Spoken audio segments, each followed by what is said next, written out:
Salt in the wound, I couldn't do what I said. Felt I was breaking, I was reshaping. No, there was never nobody else but me. I can feel the coming and I'm falling, no one else but me. Could not be. It's mine, it's time, it's how I'm gonna find it for nobody else but me.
I can breathe with myself.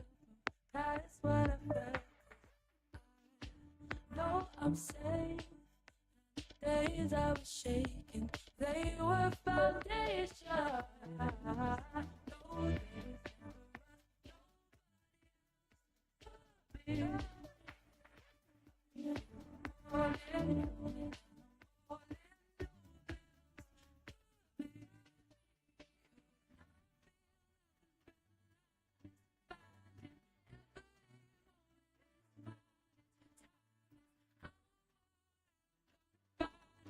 for nobody else but me.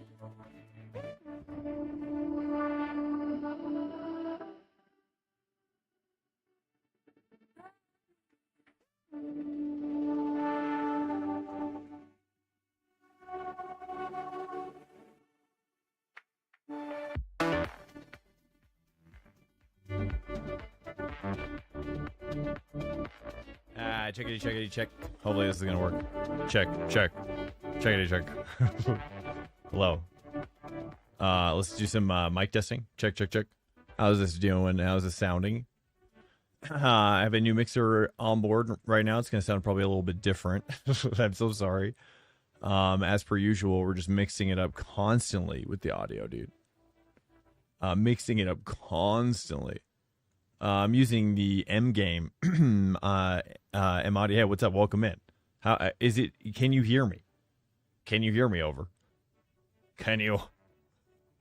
Yeah. So, confirm you can't hear me. All right. Does it sound reasonable? Let me see here. You should be hearing exactly what I hear, which is probably like me pretty loud. I could also mix myself down a little bit too. Is me pretty loud? Oh, yeah, sounds great. Are you kidding me right now? No way did I just luck myself into like an ace mix. No way. I don't believe it. I can't believe it. Here, can I why can't I do this? Why can't I enable this? It says generate realistic conditions. Welcome in. First time is crazy. Well, Well, what the heck is going on? You selected a car that doesn't have rain tires. What are you talking about? Which one here doesn't have rain tires? Does anybody know? Welcome in, by the way. Hello. Oh, I just realized I don't even have my actual chat open right now, but welcome in, Swankers. Lol, first ATT News. Welcome in. Welcome in. Yeah, so I'm using this software. Should I show you? Is there anything on here that's can't show you?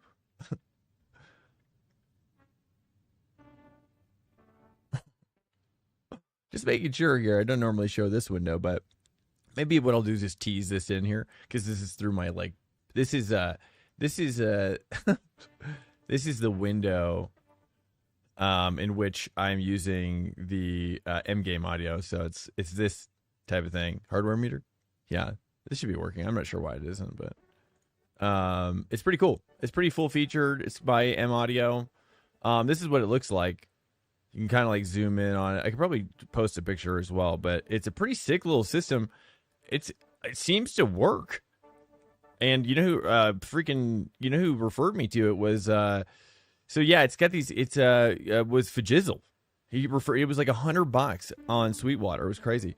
And so it's so crazy. Let me show you the LED. Maybe this is a better way. Yeah, this is a better way to show you. I don't even know what this button is up here, dude. Audition indicator. I don't know what those are. But it's pretty sick. It's like it's got a mic fader here, like versus the Wave XLR, which literally is this. The Wave XLR is just this.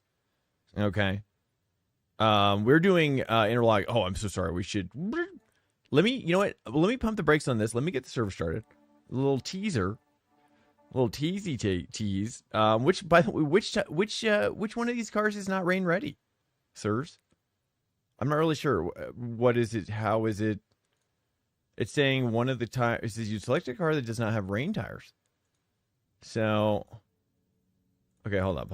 Let's start from the beginning. We're gonna work our way through here. Okay, it's the VRS GT3 unless it's changed. Ford and McLaren. Oh, I got to cut those out. Those aren't in it anymore.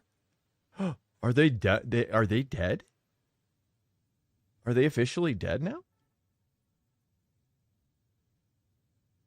Oh, only IMSA cars have rain. Oh, wait. So VRS isn't going to have rain? What? Are you kidding me? Hey, Ginkgo Biloba, Sir HC. Welcome in. SW Drip, what's up, dude? Huh. Okay. Well, then be that as it may. Or be that as it may. Just what it is, I guess. Okay. We can't say goodbye to VRS. VRS is a mainstay. You know what I mean? It's just. Or should we mix it up? I mean, that's what we should do, right? Maybe we should just get the Ford out and get the McLaren out. What do you guys think? What if I just do this? What if I just do that? And then I were to come over here and then just do this. And then we become the real VRS. We're the real ones out here. You know what I mean? I'm just going to generate it. Let's just hold up. Let's say I got to expand this, dude. Let me just get the real generation. Should we not? Or should we not? Would it be pointless? It'd be pointless, right? Doesn't even really look like it's a rainy season. Apparently. Oh, there's 1% chance of rain. Oh, 34%. I don't know. I mean, it'd be silly, right? It'd be silly to prep for it, but it'd also be kind of cool. But you guys, it would be also pointless. Let's just stick to dry, dudes. Let's just get focused on getting good, right? Or are we going to get focused on mixing it up? What do you think about that? What do you think about mixing it up? I don't know. I can't tell, dude. I think people might get mad. I think we should just stick to normal. I think my inner voice is saying stick to normal. Let people not have their rain for now. Give people their McLaren, you know, just in case, right? Okay, look, I'm just going to, okay. Yeah, okay, fair enough. Ginkgo, yep. Ginkgo's right. Hashtag Ginkgo was right. All right, dude. Let me just, oh, they're already back in here. Whoa, that was weird. I didn't even put them back in, but they're back. You saw me take them off. That was crazy. Okay, well, at least I thought so. Oh, sorry. All right, dude. Otherwise, I think we're pretty good. Keeping it chill. All right, we want to generate. Let's do a couple of generations. We'll do like 10 rolls and see kind of like what the average is here without the rain as well. Let's take a look. Here we got like cloud cover is about 50% humidity. Okay, it's about 50%. About 50%. Wind is about 6 miles per hour. Okay, so that's a lot more cloud cover. A lot more humidity. Too big of a gap. We'll go for like a kind of a middle range here. Something like, yeah, just like this. Actually, 8 miles per hour might be a little much. Whoa, 19. That's a little much. Let's do one more roll here. Kind of looking for like a 6 mile per hour. Ooh, there it is. That's a sweet. That's the Goldilocks zone right there. All right, sweet. All right, we should be good here. Good here. Does it give us option for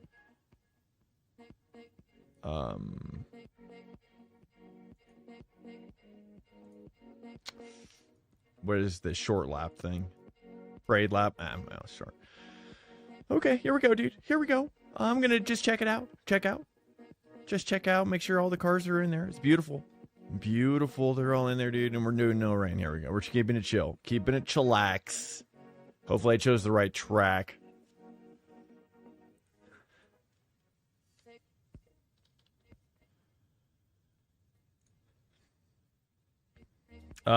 Which car? BMW plus Fifi? Are you guys gonna rock BMW or Fifi? What's going on here? What are you guys thinking?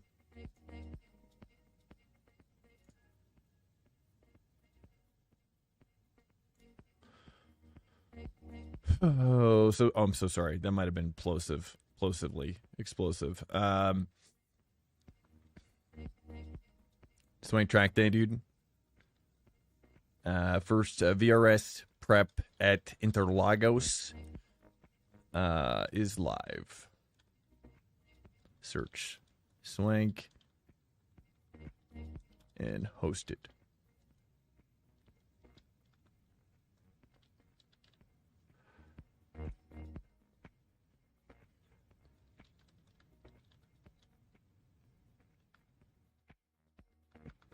Okay, and I'll just do that real quick.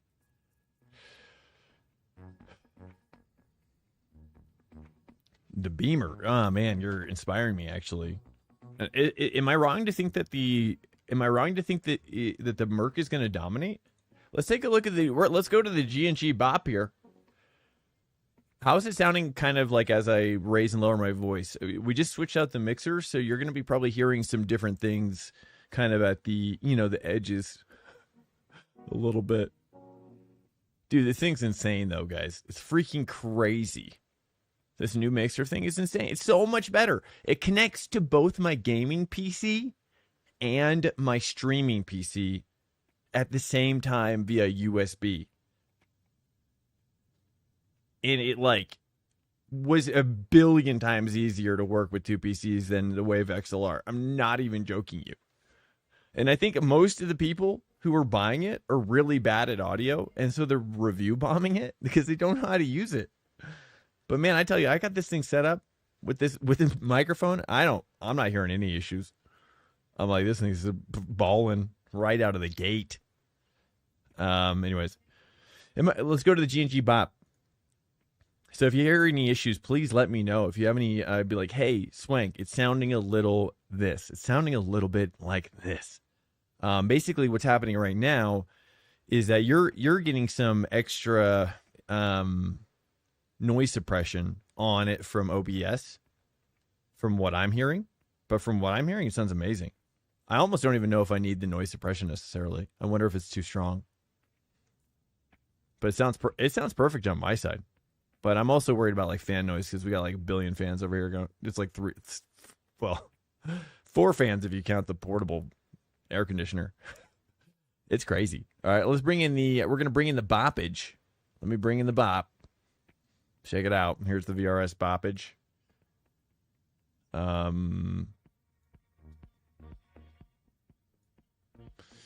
Looks like the Porsche's got the at the lead, but that's Sven Hasse. You know, so this, you get a bit of a skewage there. Jarno, Koch. I think it's probably Coke, right?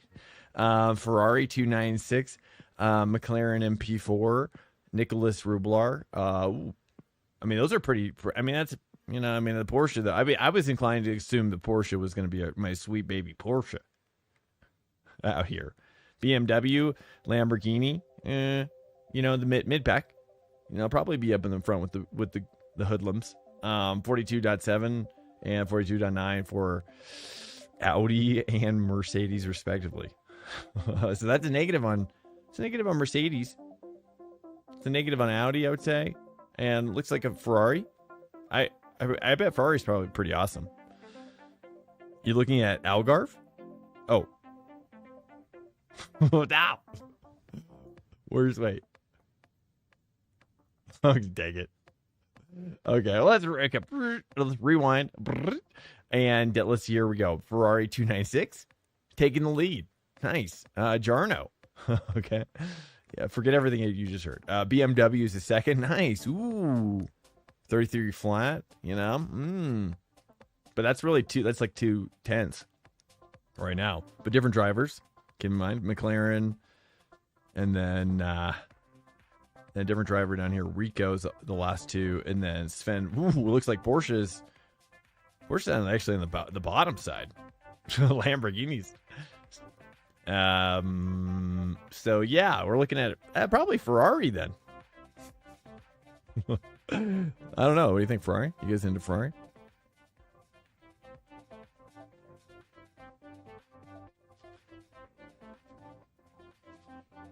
Sorry, definitely you've got some like bed hair going on, bros.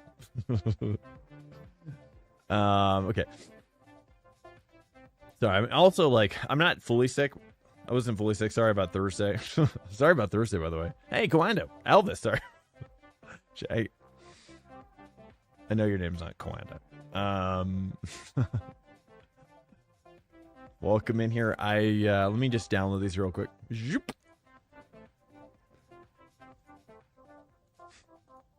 We're gonna go with the Ferrari. Booyah. I like the Ferrari over the BMW most of the time, so I'm not opposed to jamming with it. I think the Ferrari in the rain's pretty awesome too. Are you doing Sebring rain? Is that for IMSA this week? 100%. In fact, this might be the only one of these that we will do. And then maybe we do two. Is Sebring the next one for IMSA? You know what I'm saying? You tracking?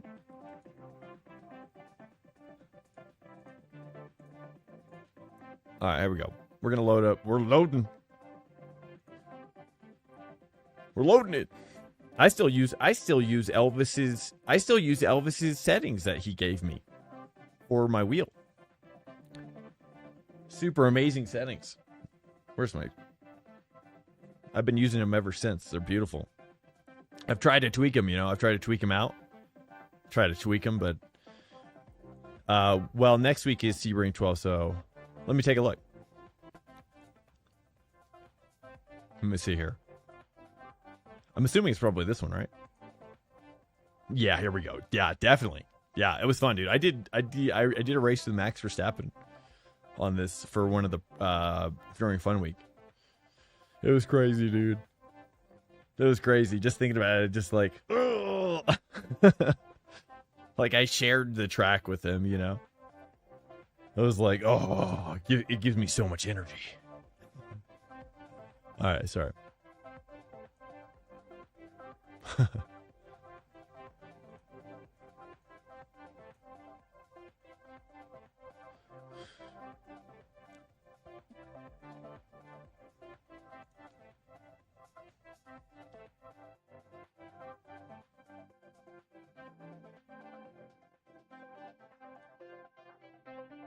Let me just bring in my chat window.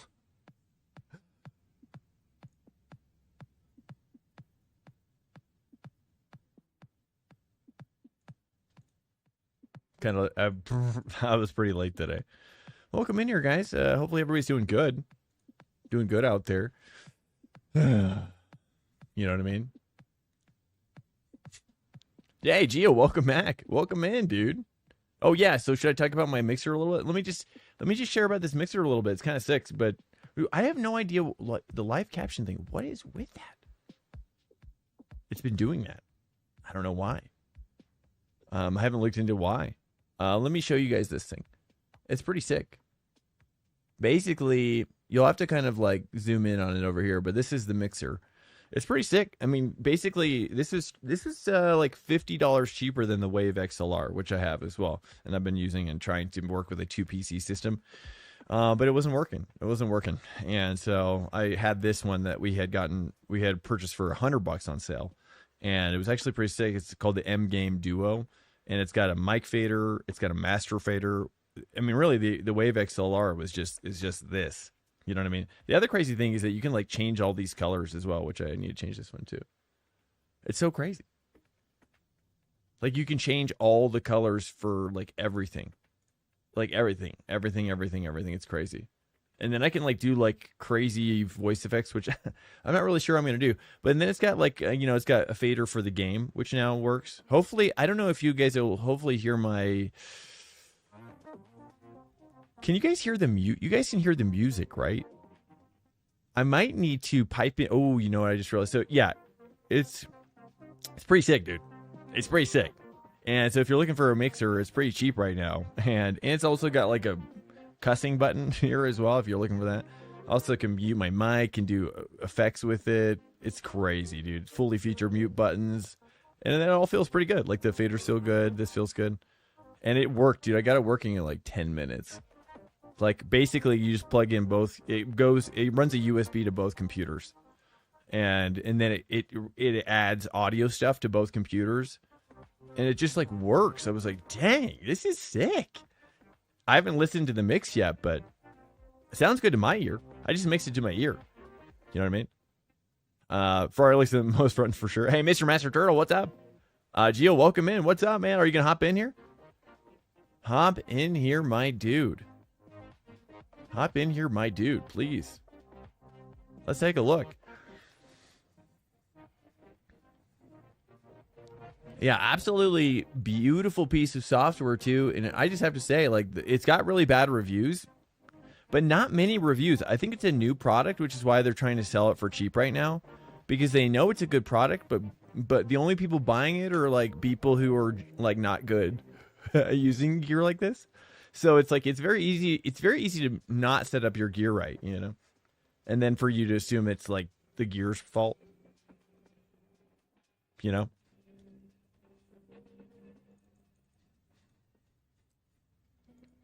You know, it's like the only people buying it are like your moms and the moms and grandpas, you know, and older dads.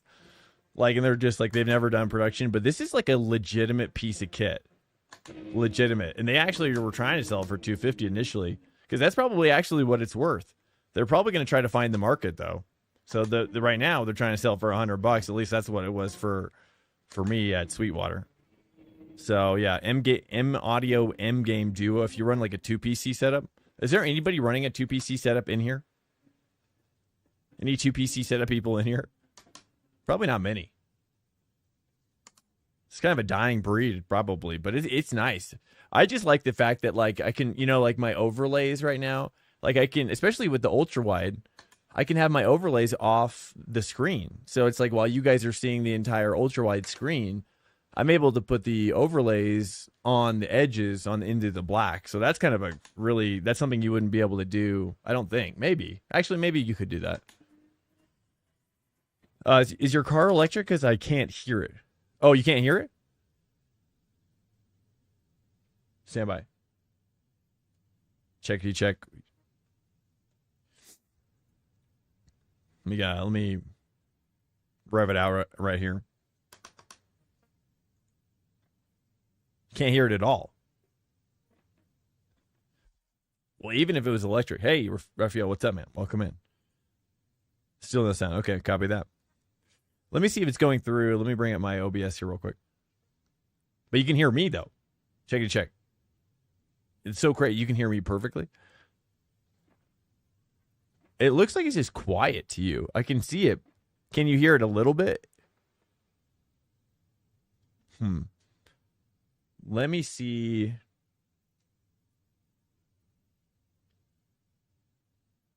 I'm wondering if I have to crank it to you guys and then lower it to me, basically. Let me see here real quick.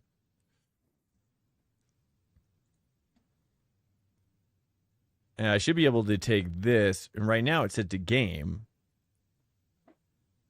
I can see it like popping up on the little bit. Let me try to go to default.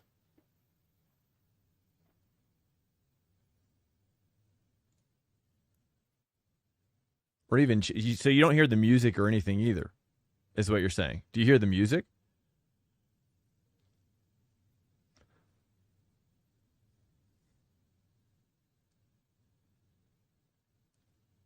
No music, no car. Really?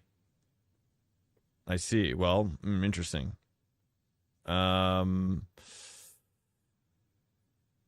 Okay. Let me switch this back to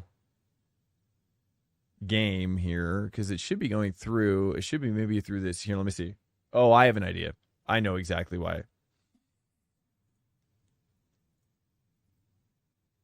Let me see here. So yeah, let me show you the software as I work through it. Basically, you know, you can route. So basically right now, what I could do is this. What I could do is this actually. Ooh, I have an idea. I bet if I do this, you'll be able to hear it. But then it will have noise suppression on. So let me turn off. Tell me what this sounds like if you guys can hear fans.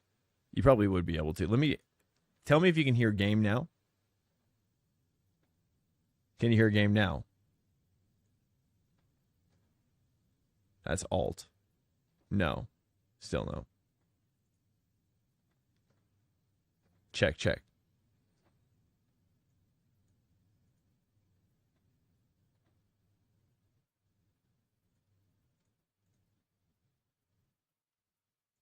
Here. Oh, let me bring it back on.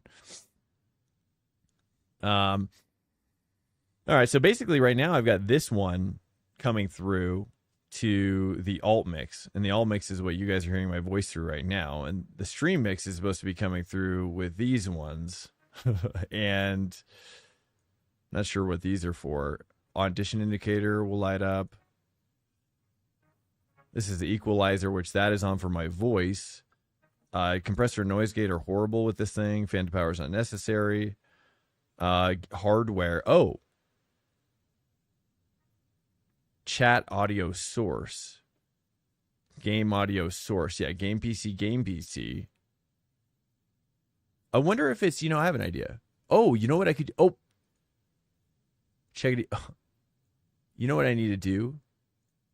I think I need to just boost it in OBS maybe.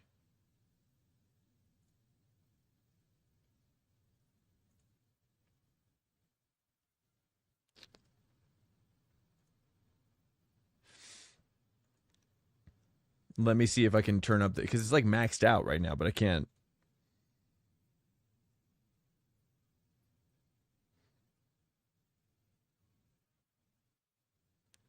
Volume. Okay, let me try to turn it up a little bit more.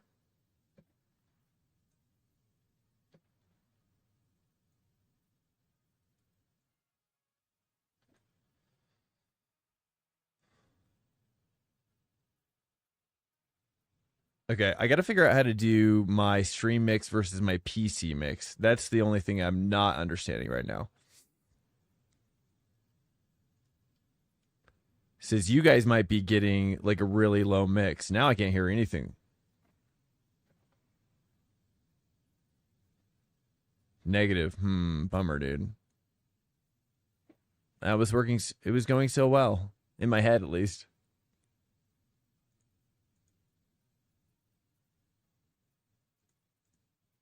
Check, check. It's so weird. I should be hearing...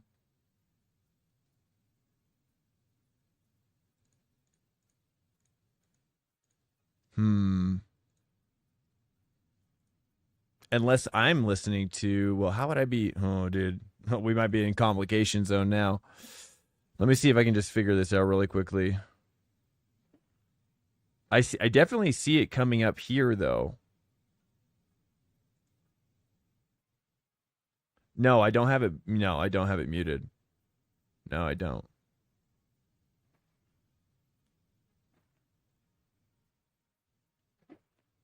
I'm seeing the levels pop up, but you guys don't hear it still. I'm seeing the level here. I'll show you here. Like look at, see, like when I so I'm seeing the levels come through. So you still can't hear anything. Oh, you know what I could do? Well, no, because if I monitor, then I'll hear it.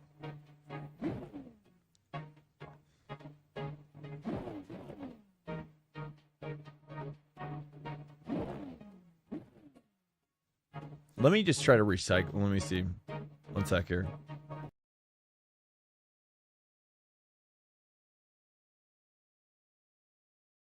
Checkity check. Now you guys should hear me.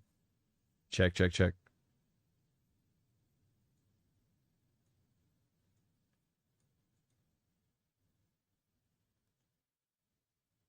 Check, check, check. We're hearing something now, but it doesn't sound good. Can you hear me? Checkity check.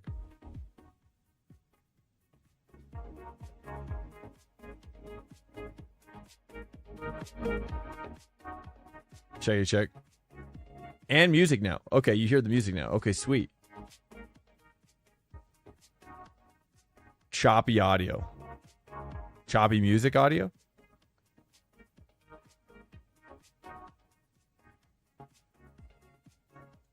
Let me see.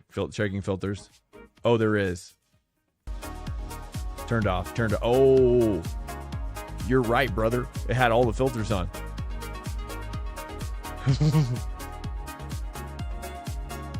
I see. I see now. Got it. Okay, let me see if sometimes the problem is with iRacing. I might need to I think iRacing might be. I think iRacing didn't like yeah, iRacing didn't like that. It was like, nah, dude, we're done. But okay, nice, clear. Okay, sweet. I'm so sorry.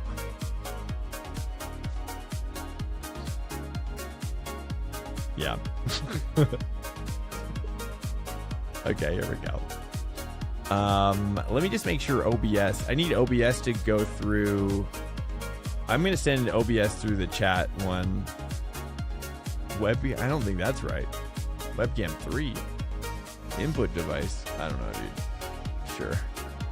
That's like super low right now. I'm not really sure why it's that low. So we'll have to kind of mix it here. It's gonna be kind of loud probably. All right, let me turn my music down. Sorry, and reset this as well. And then let me rejoin as well. All right, so hopefully this should be reset for this. I might need to, let me withdraw and then rejoin here, I guess. Guys, I'm so sorry about this. Dude, there's just no other way for me to do audio gear, really. Like, I don't really have anybody to help me with audio stuff. My wife is very not good with audio stuff. We have tried, and it just leads to conflict. Let's call it classic kind of husband-wife conflict. You know, so it's just, you know, we don't need to do that.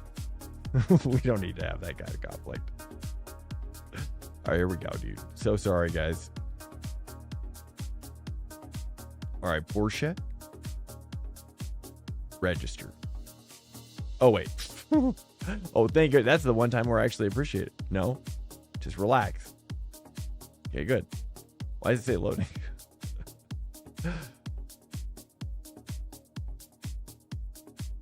I broke it. Okay, let's get back in here. Let's see if this actually works here. Had no mic on my stream. Okay, so how does the mix... Let me see. Okay, so why is the music going through the sound? Let me just double check on this. That's the one thing I have to figure out while this is working here. I need to send this. I'm hearing this through my game audio. Oh, it needs to go through my chat. That's why. Okay. So this should go... Oh, wait, it is this chat. It says chat. But I'm hearing it through the game fader.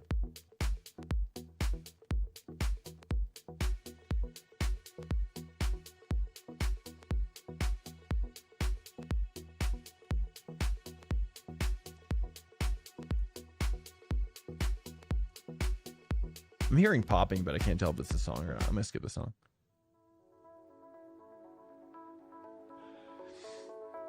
So sorry, guys. I'm just like, dude, what? Okay, nice. Okay, that should be good.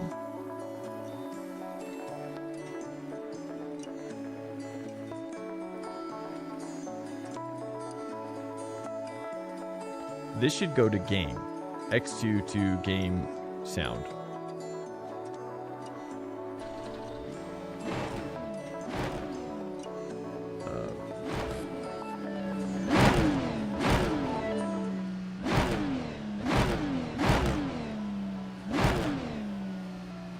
Yes, okay, nice. So check it out. Yeah, nice. Okay, so it was just me. That's on me.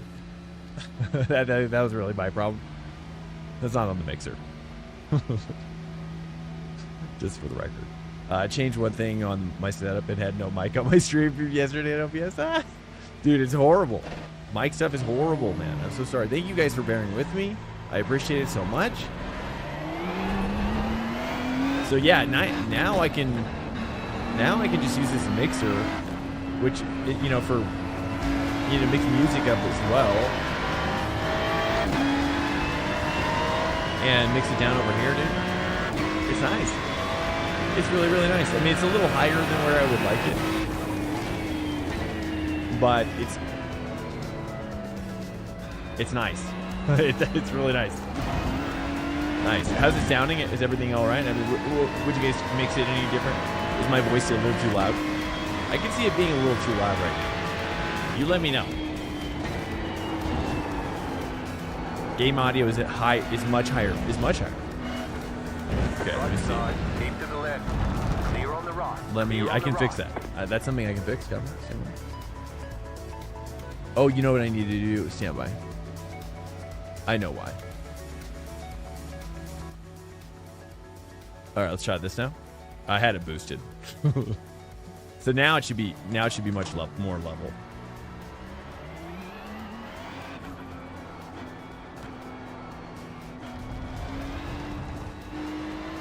Oh, he's happy. Now this would be like race volume. This would be like race level. Checkity check, mic check. Testing 1098. Testing 1098. 1098. 1098. 765 4 3 2 1. This would be like a race situation. A hot spicy. Sounds good? Okay, nice. Okay. Thank you guys. Thank you. I'm so sorry. Whew. Nice. Well, there you go. I mean, if this is a Wave XLR, I'd be like dead in the water. So now what I would do is I'm going to bring this down, bring this fader down for music, for the game. It's crazy, dude. Like, I can play sounds on my streaming computer, and it plays through these headphones. It blows my mind. Like, as if it was connected straight. Like there's no difference in the sound quality. It's so weird. I'm like, wow, I can actually, and I can mix it as well. I can mix it separately in the mix. It is blowing my mind. I was like, dude, this is $100, guys. But I mean, even as a solo PC, even like Wave XLR people should definitely consider this. I'm not sponsored. I paid for it. DJ Swank in the house. Wait, is it too loud? Is my music too loud? Is that what you're saying? Oh, DJ's on. Oh, I can DJ. Oh, I can DJ. You're saying. with that. I don't know. I don't know if I'd have to. I haven't. Oh yeah, that's right. Well, I've been. Oh, that's right. Well, Wolf, welcome in. All our conversations started flooding into my brain. Now I understand, dude. Now I understand. Yeah, I've been enjoying making music, man. I'm really wanting to get into Ableton Live now. I've been using Groovebox for a while, but I'm like, I really love it, and I want to import my projects into Ableton Live and kind of like take what I've learned about Groovebox and then apply it toward learning Ableton all the way. I just love electronic music a lot, and yeah, I don't know. I like the idea of making like racing music, you know, like music specifically for me for racing. You know, that's it. That's why I'd make it.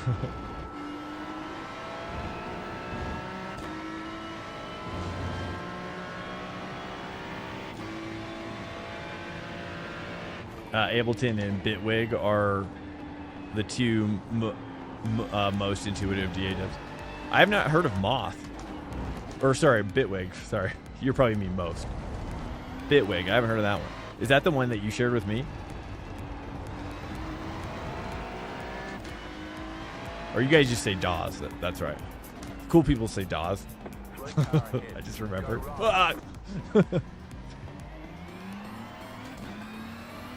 Sir, we don't say DAW.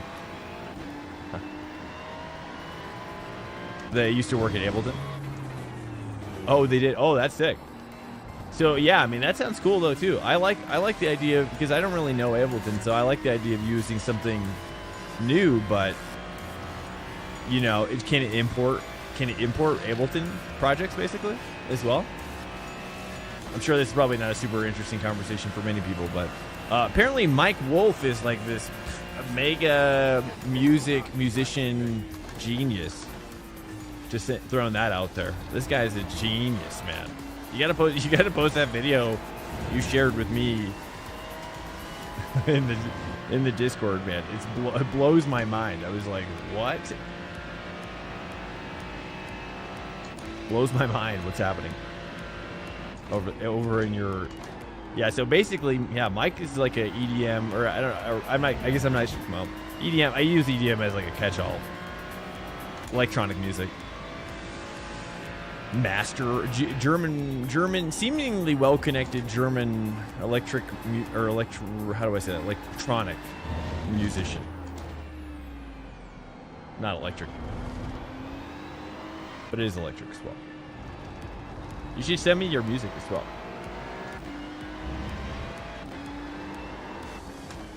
Dude, you can really get the oversteer flowing on this track though. With this car, you just like start.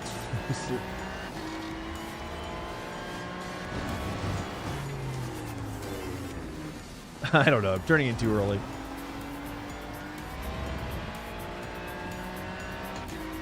Hey, Felipe Solar, welcome in. Dude, I'm so stoked it's working. Oh, underground electronic. Yeah, that's right. Underground German, but it's also like German underground electronic, which is like also extra special. Because it's like, I feel like the German electronic scene is, as an outsider, it's just notorious.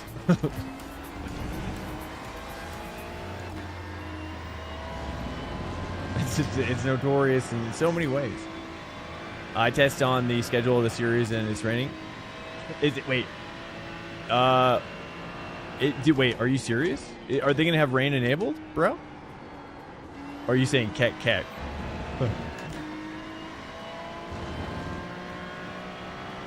Someone was saying, well, we don't know. I think we just don't know. Are you saying that there is rain? Possibility? Because if there isn't rain, we could do another session and throw some rain there for sure. I'd be happy to do it. I'll do it right now. I do a test on a skip and it's rain. Are you serious? Like you're saying, well, sometimes those aren't always right. Sometimes those aren't always right. I've done those as well, and I don't know. I don't trust those. Like hitting the test session doesn't always load it in the right session. Like hitting that, you're saying from the drop down button? Yeah, I wouldn't use those if I were you. Like test drive that or whatever. It's not always right. But all we know. Now hear me out, Felipe.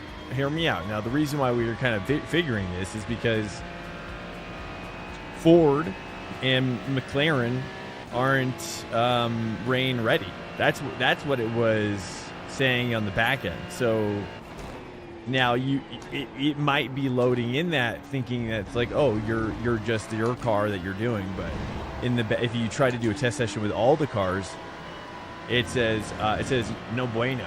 McLaren and Ford, that's a no-go. I don't know if it's bro. I don't know if it's a troll, but I'm sure it's just like edge cases that they either haven't thought about, you know, or it's all a beta test. Here, you know what I mean? Like they're beta testing us, you know. But that's why it stays cheap, cheap enough. You know, this is why they don't raise prices, and they could raise prices. I mean, I feel like I've read, not to defend them, but I feel like I have read that them keeping the prices where they are is kind of actually below inflationary growth or whatever. Does that make sense? Like, they could have raised prices, but they just haven't. I mean, you know what I mean? Like, their prices have always been this way, hasn't it? Like, forever. So it's like, in some ways, every year they keep their prices the same. It means they're actually making less money on those subscriptions at an inflationary level, I guess. I don't know. I'm gonna mix up my game audio a little bit, just to kind of have a little higher there, kind of just testing some things out. If you have any feedback on the mix of the audio, please let me know. I have a little raspy voice though, so just so you know, just from being a little, I've been a little kind of feeling a little sick. When are y'all running the Sebring session? Probably the next one. Yeah, the next one, because there's no rain, so it's probably pretty simple. I want to get behind somebody.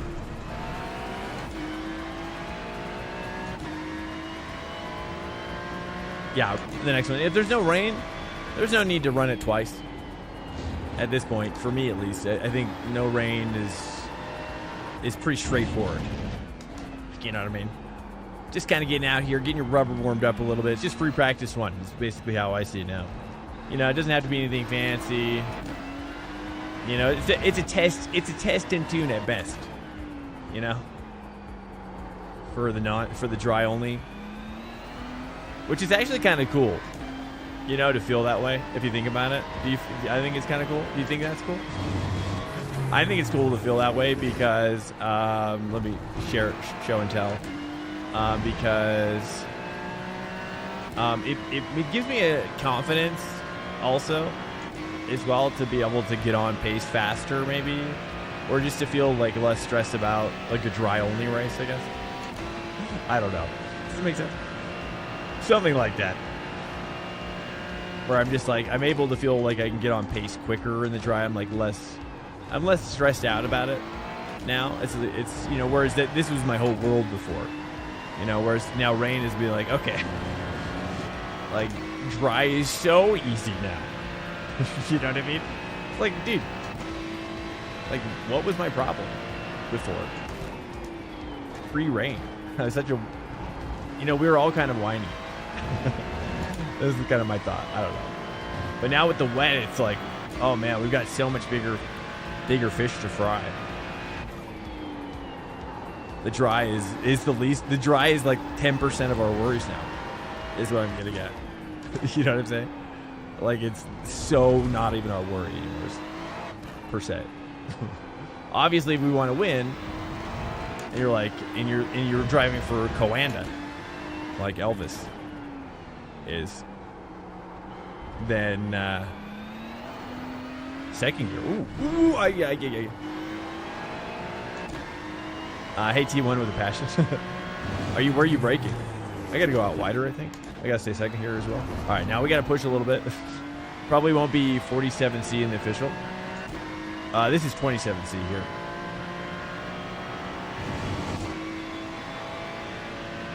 (27C) Or was that a typo? The track is kind of hot. It says 27C on my computer, right? Oh, you're right. 47C. Okay, so no good. No good on track temperature. Okay. Yeah, I used the generate and kind of just went for kind of like a middle range. Maybe I shouldn't use that. I don't know. I'm still kind of figuring out how to use that. Maybe I'll ask a little bit as we load up the next one. But yeah, if we scrap this one, I'm okay with that. A couple of people are disconnecting, so it's okay. Maybe we just move on. So it's not a good sesh. It's a bad sesh. Is that what we're describing here? Also, there's probably a ton of Sebring sessions open, right? No wonder I'm sliding everywhere. It feels so good. It's like semi-rain. You don't think it would ever be this hot, though?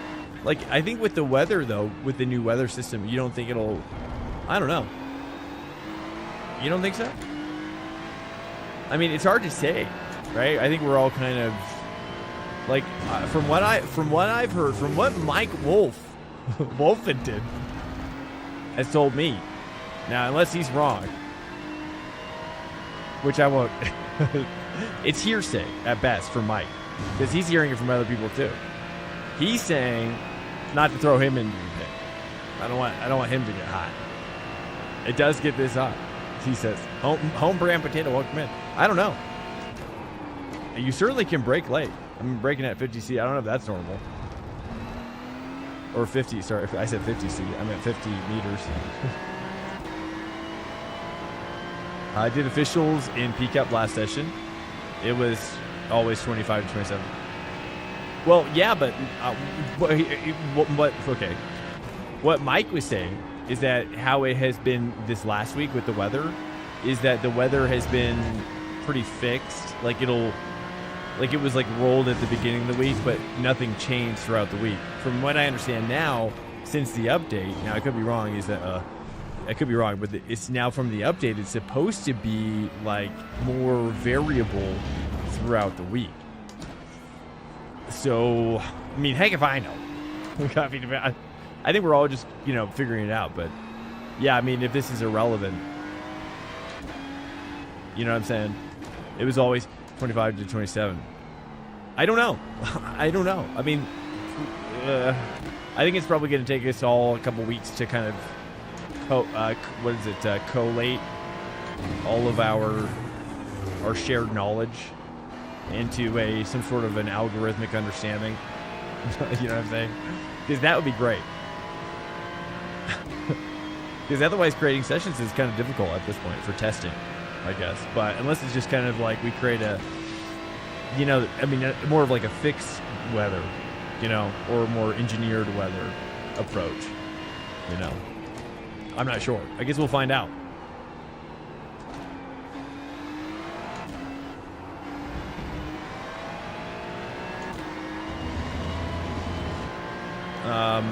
It's supposed to be based on historical data, but Dev said 12-hour Sebring. There will be rain. Oh, yeah, for the Sebring. Yeah, I can believe that for sure.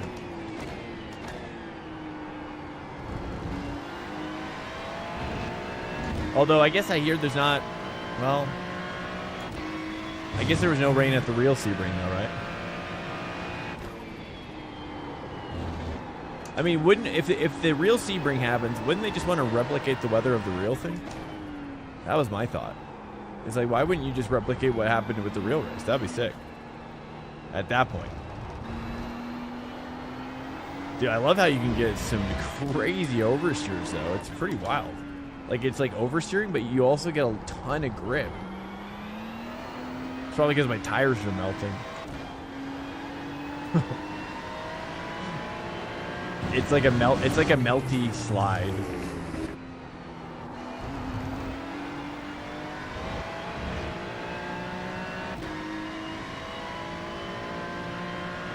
Yeah, was hot. Yeah, so I probably should get out of here. Should we just bounce? Should I bounce and just create the Sebring session? All right, let me just take a couple serious laps here. Braking 65. You know, just kind of put it in perspective a little bit, right? Then we jam down here, dude. Oh, it's nice. Okay, 3. Let me just take a couple hotties real quick. They replicate what's in the IRL, then it's predictable. Oh, I see, which isn't racing. I see. Yeah, I guess I see what you're saying. It's not racing anymore. Well, it technically is still racing, but yes, I see what you're saying. It's a sort of more linear style. It's more of a historical style, really. You know, like. But I also think that's kind of cool though too. You know, but it does take the strategy away. It's true. But here's another question for you, Corey. Here's another question for you, which is, like, with where the weather is currently, if our understanding of what Sebring's, you know what I mean, like with where, like they're telling us, oh, there's going to be rain in the 12-hour Sebring or whatever. It's like, well, I don't know. Shouldn't there be a better way for us to? My thought is that it should just be real life. It should just be like real life temperatures, right? The day of. Like, why not just make it today?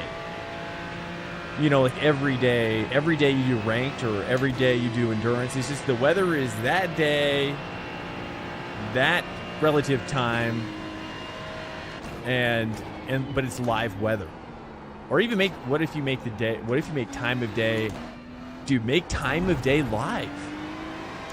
Would that be kind of sick? What if we made time of day and weather just fully live? All the time. No matter what. You know what I mean? Like, just, we're all big boys. You know what I'm saying? Would you guys be for that or against it? I can't be because some tracks are rained out or snowed out. Well, I mean, you'd have your cap, right? Like in iRacing, you just have a cap, right? Like if there's like a monsoon, well, you just, you know, just heavy rain. You know, within reason. That's what I'm saying. You know what I'm saying? Is there music playing? I think it died. Should I do this? I might as well just check it out. I mean, we're here. Are we doing the race? I'm just kind of going with the flow. I don't know. Yeah, I'm here. I'm gonna go out and we'll just kind of check. Let's do a couple laps of the race. I might as well just jam on each other for a little bit. See how it goes. See who qualifies first, you know, things like that.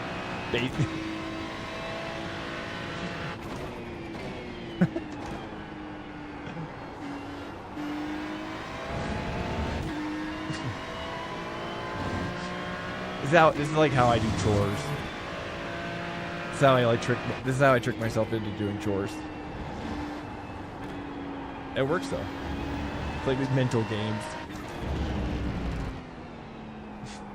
Now I'm including you.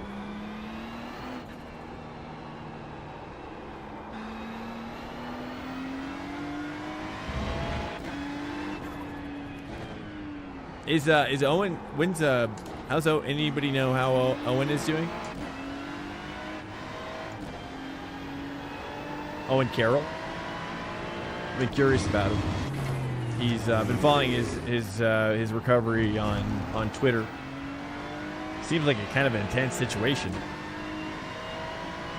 I don't know if you guys follow Owen Carroll, but yeah, he's just had like jaw surgery. He's going through a pretty intense little time. Yeah, but then there's no point in trying to replicate changing conditions live.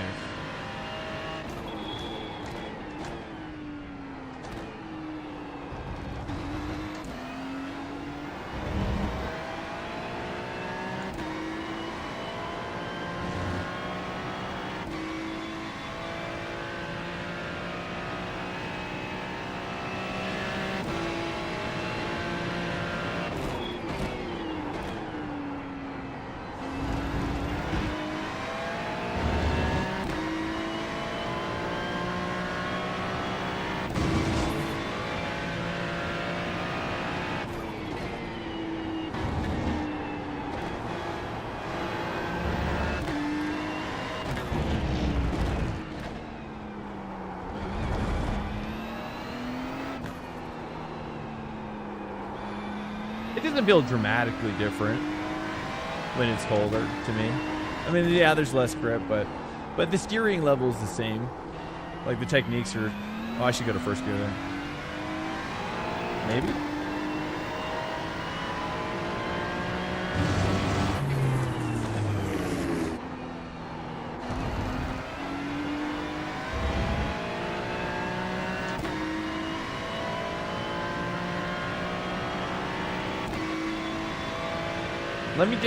Let me just beat these guys real quick.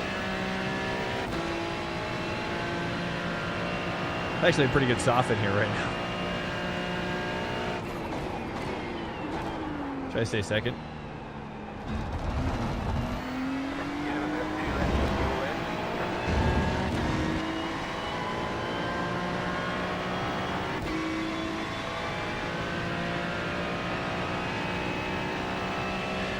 Gonna break it a little later than the 100 board.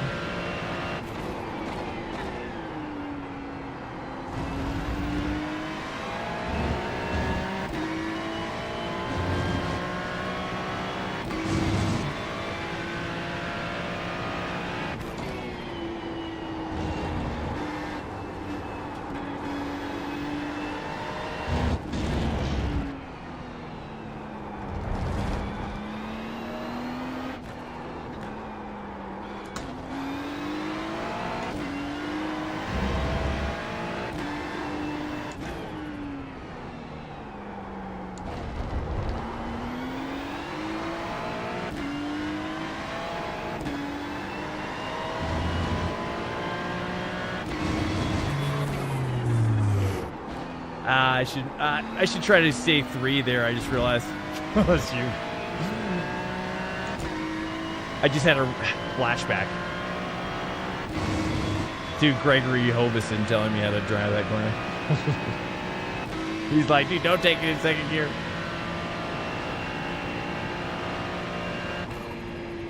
Chicken flag, chicken flag. Dang, I had like a full half second on that. Okay, Jordan. Let's see. Let's take a look. Oh, that's a little loud. Okay, other people haven't qualified, so let's take a look through. Got a couple 47th, 40, pretty similar though. Pretty similar range here for practice. So that's good. Let's just take a look. Let's just have a little fun. Really quickly. Let me close this. Let me turn my music on just to make sure. This is weird. Why aren't I hearing it? Huh. Oh, you know what? Why aren't I hearing my music?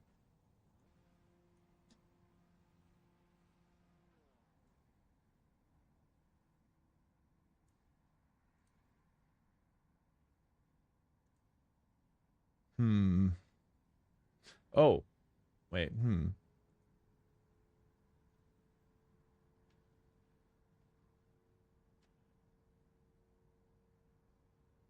I'm not really sure right now. It should be this. Bummer.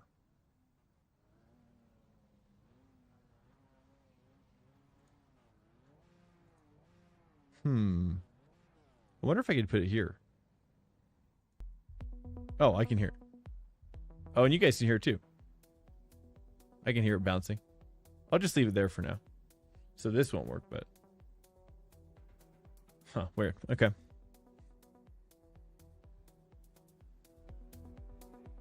That's so strange. Okay, all right, let's cook it up. You race here or on Sebring? We'll do a couple little laps here and then we'll load up the Sebring. Yeah. For T4, there's like an asphalt thing in the middle of the grass there. You can use it. Oh, for T4. For T4. On this one here. This is like T4 right here, right? Up here. This would be like 1, 2, 3. Are you talking about? Oh, like probably. Oh, okay. I know what you're talking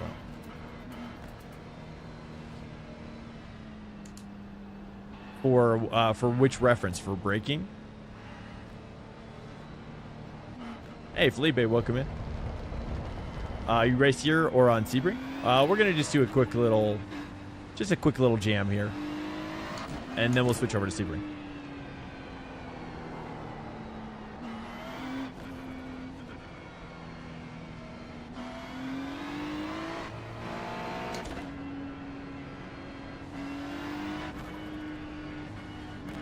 I ate 12 hours with Protos. Oh yeah, dude.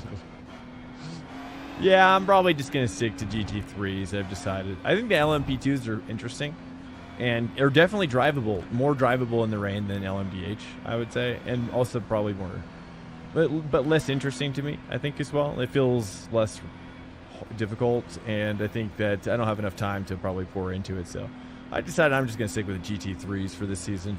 Get used to the rain, you know. Get used to the setups. And then maybe look at to do LMP2s a little bit more next.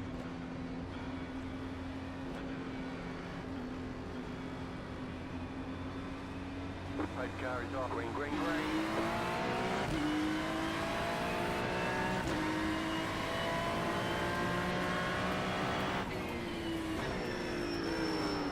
Car right. Keep to the left.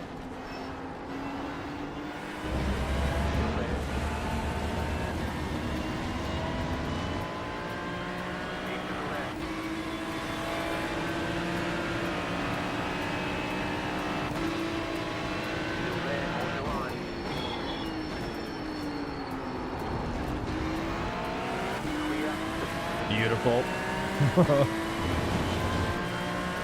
Who's this? This is Dennis.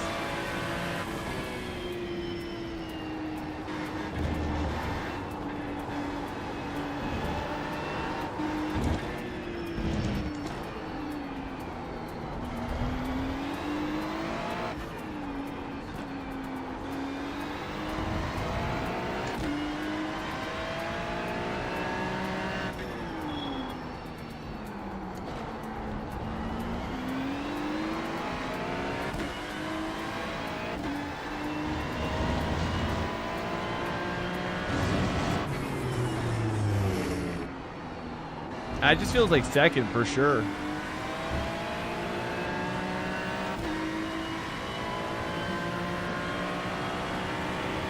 In 2.5 hours, the GTBs are so slow even in the drive. When the back markers in GTB are slower or close to the pace. It's so annoying.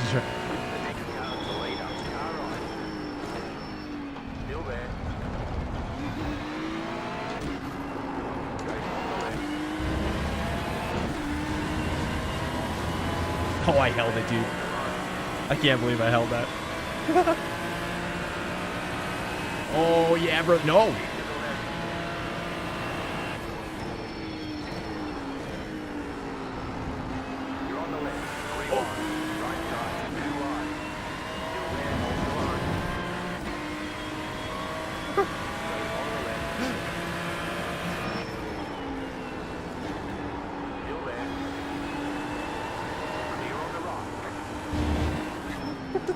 Overall diamond, dude. Clear. Car right. Clear on the right.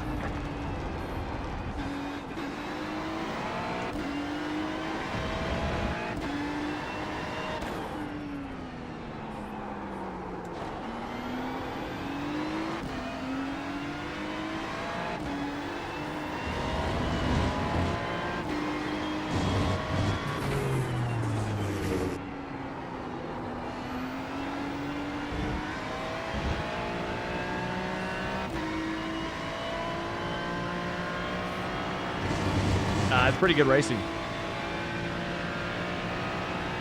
Can you guys hear me breathing? I just realized I was like, I don't know if you guys can hear me breathing.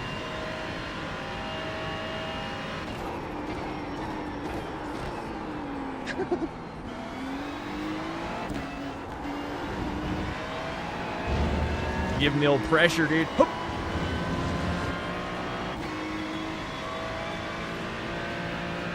I just gotta build back up here.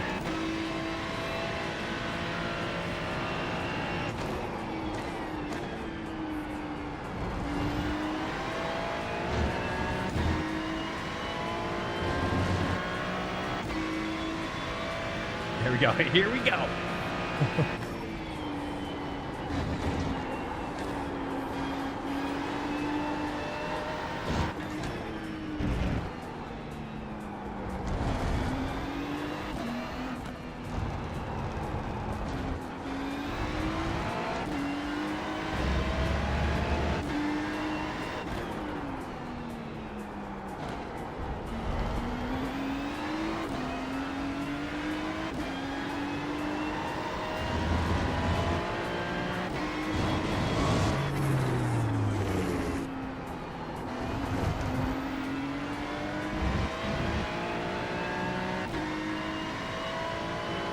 This is fun. I really like this a lot. I don't know if it's going to be this hot in the real session, but this is actually a pretty sweet little session, dude. 47, 48C or whatever is pretty interesting. Hit the fastest lap.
That's better for sure, dude. Just downshift at the apex right there.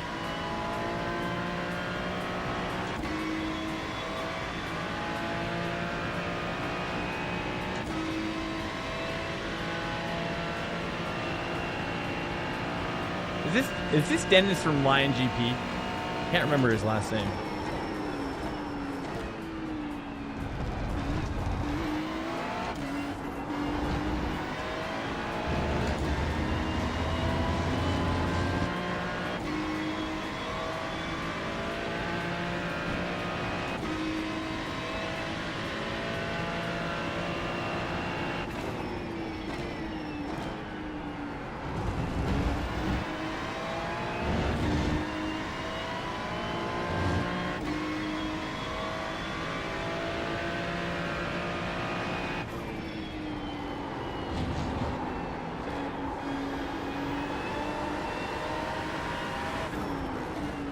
Left side.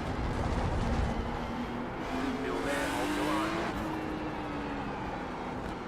Still there, clear. It's tricky.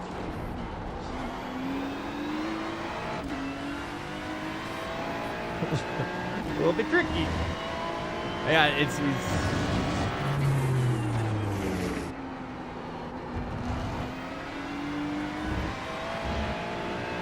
I love that early rotation though you get from that downshift towards Giroux.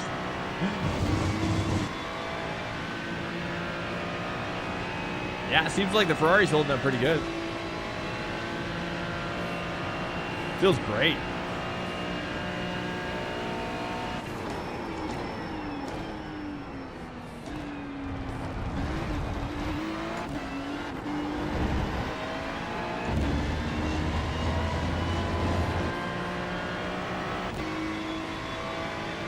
I just got to build slowly back up. Just nice and smooth. If I try to force it, then I start losing a little bit of time.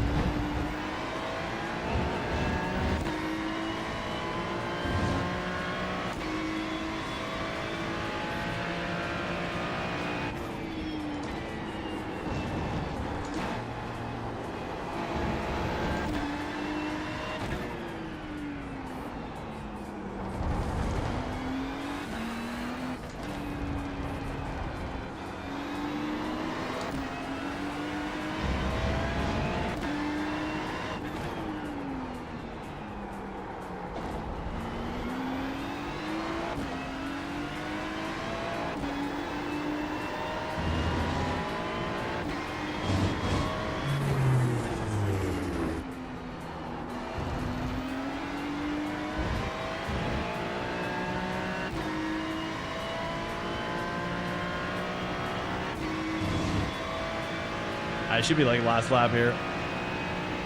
Maybe 2 laps left. Oh, here it is. Here it is.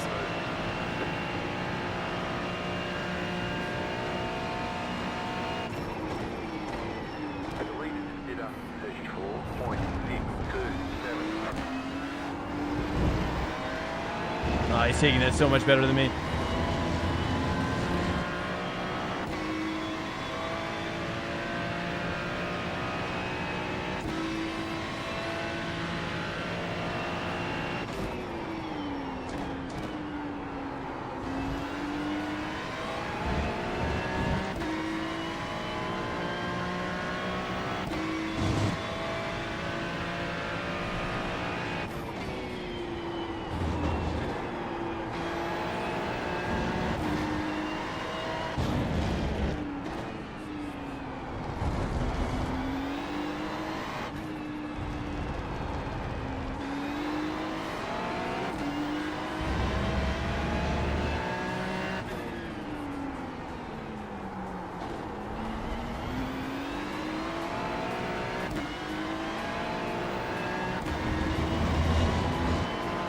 Yeah.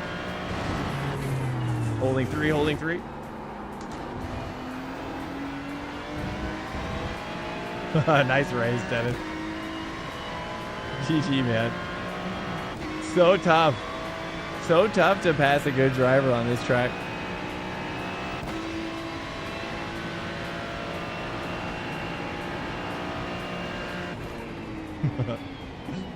Well done, dude. Chicken flag, chicken flag. That was good practice. Awesome, awesome.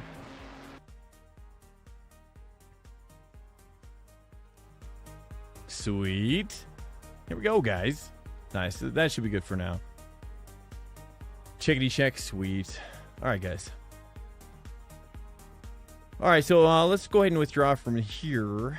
And then here's the question, right? Is like, are the Sebring officials open?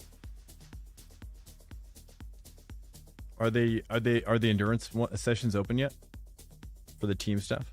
Let me see. I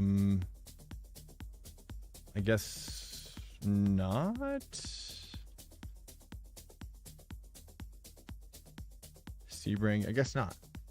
Okay, I was just curious. And then let me check the host hits real quick. Sebring.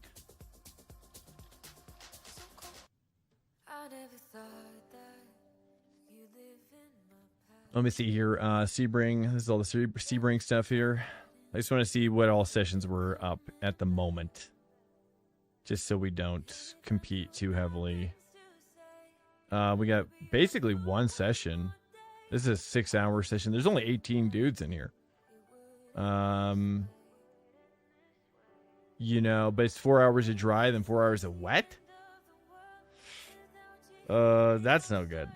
I see what's going on. Okay, cool. Well, we can do better than that for sure. Okay, well, let's go ahead and create a race here. Last settings. IMSA IMSA prep here. All right, if you got any opinions on the weather situation.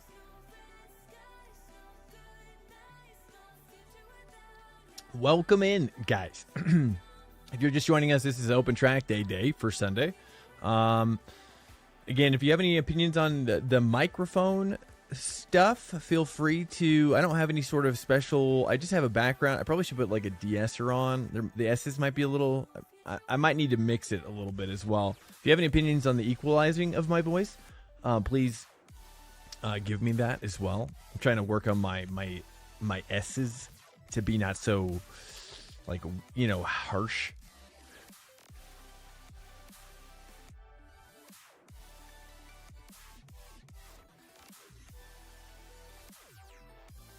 You know what I'm talking about? You know what I'm talking about. International, I presume.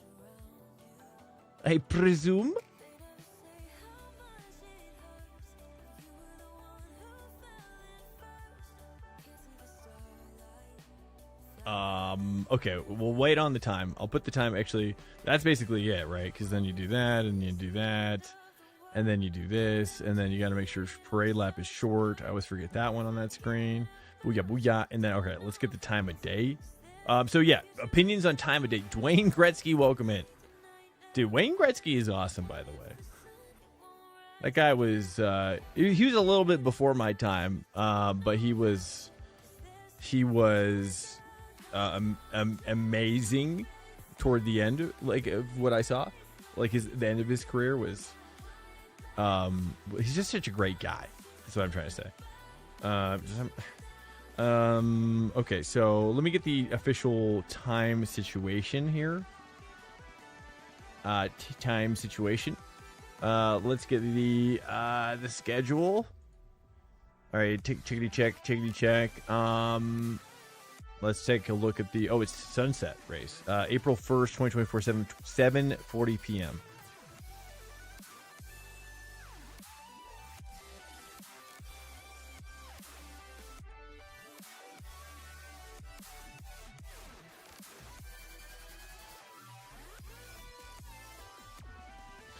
It's a pet peeve. It's like, I don't know. What are you going to do there? Okay. And then at 7, dude. Okay, so I basically have to put it in weather mode, static weather, then change the time. Otherwise, it keeps doing that crazy pop-up. It's insane, dude. And then we'll just kind of do that. It's pure insanity. Okay, here we go. And then we'll just do forecasted weather. So what do you guys think on, if I Sebring so hard, what do you guys think on re-rolling this? I mean, we'll do chance of rain is auto. So, we'll just kind of take a look here. Let's just generate a couple options here. Chance of rain, because if we know there's a chance of rain in the race, then we should definitely. It seems like 25%. It says rain unlikely. Well, we want a little bit more than that.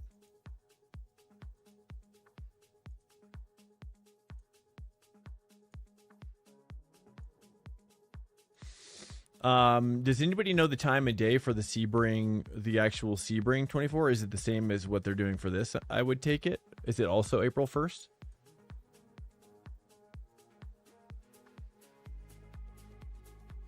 No, dude, you get in the way, F1 Race Zone. That's when the fun begins. It's like bumper cars, man. Oh, that was 100% chance of rain. Still too much, though. It seems like mostly not rain. Depending on what they roll, though. It doesn't really seem like... It doesn't really seem like the generation... That's what I would like to... I wish there was just an option to be like, choose the weather that is most like what will be coming up for this like event or something. Probably not very easy to do that, but... You know what I'm saying? 10 a.m. to 10 a.m., 12-hour race. Okay. Well, I'm saying for the... Oh, yeah, I guess that makes sense. I see. I see. Okay, well, we'll just kind of look for like a 50% chance of rain situation.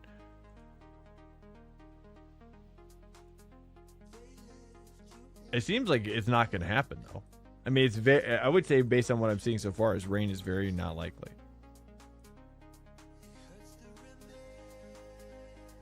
You know what I mean? Like, does anybody have any thoughts? I don't know if Felipe's still here or anybody has an opinion. I just want to make sure I'm doing the right thing here. You know what I mean? We're just going to keep generating. Regenerating. All right, let's just go for the first one with rain, really.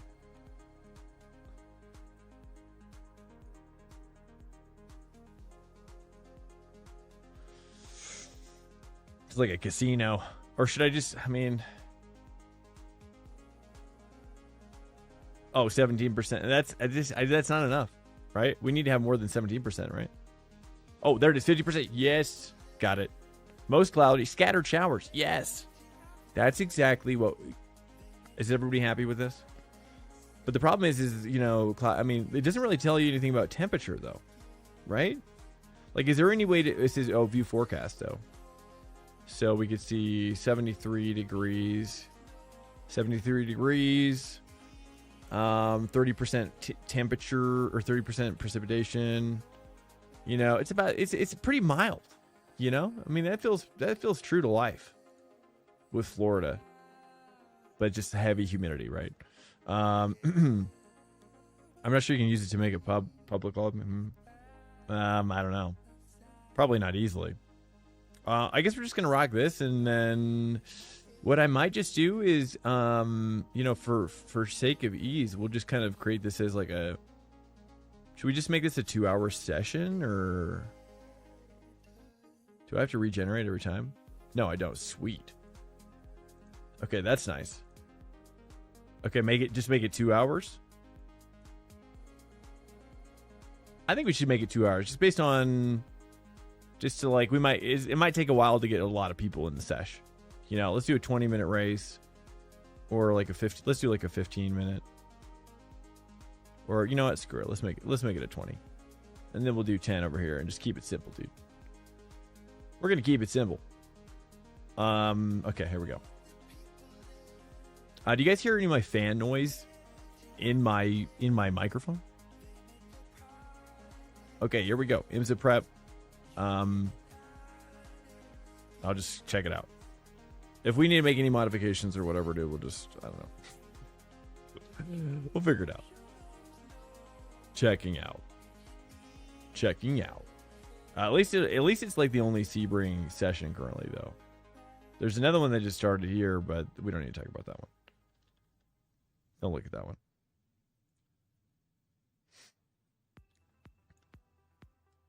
Here we go. Let me post this to the Discord real quick. Oops. IMSA prep is live. I'll say like, you know, well, there it is. Add everyone. Sent. There you go. There you go, dude. All right, we're cooking. Yeah, the test drive thing doesn't always seem to work for me. I've tried using that method in the past, though. They might have updated it now, so I don't know. But I'm going to stick with the Porsche here, I think. Or, you know, actually, let me start with the Ferrari. You know, I've changed my mind. I think the Ferrari in the rain is super interesting.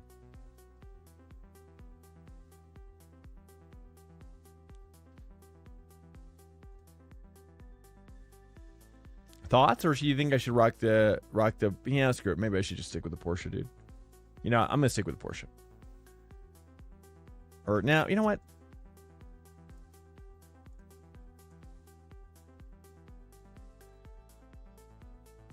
Yeah, Ferrari, dude. Let's stick with the Ferrari. All right, let's take a look at the BOP, the G&G BOP coming on the screen if you're curious about it. For IMSA, this is confirming. Oh, this is Suzuka. Why is it going? Sebring. Acura is number 1 for GTP. Cadillac, Porsche, BMW. And then for the GT3 side is Lamborghini. And that is the Porsche 911, followed by Audi, followed by BMW, followed by Mercedes, followed by Ferrari. Glad I didn't pick Ferrari. Or did I? I almost did. Now I'm glad I did not. All right, rocking it.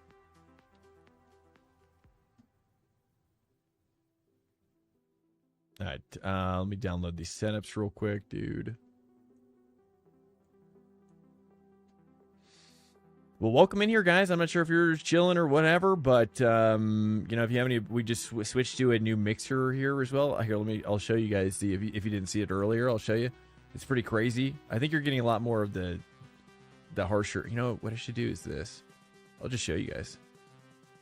So this is the mixing software as well. Through it's the M Audio M Game Duo.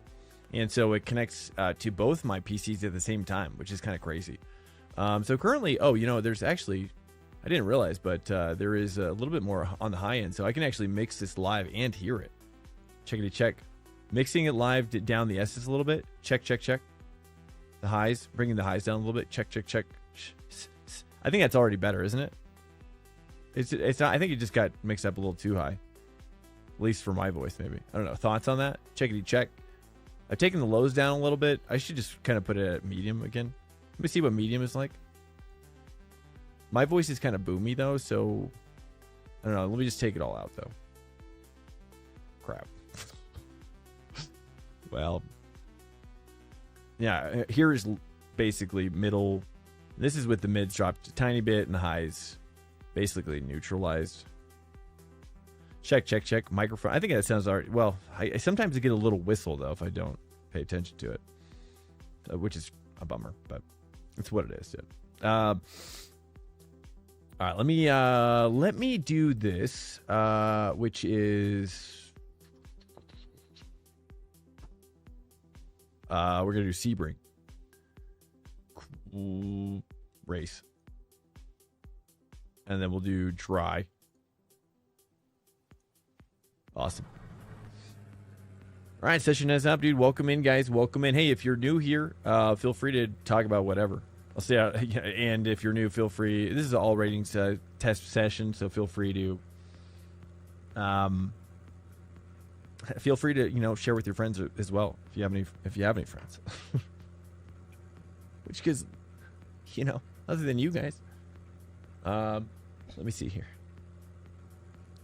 And if you have any feedback about the volume, I just mix the highs down a little bit in my voice. You probably can't even tell, honestly. I don't know. I'm just mixing it up here. Chat's kind of dead right now, but you guys are all in the sesh, so it's all good. You guys are joining the sesh doggies. Here it is, dude.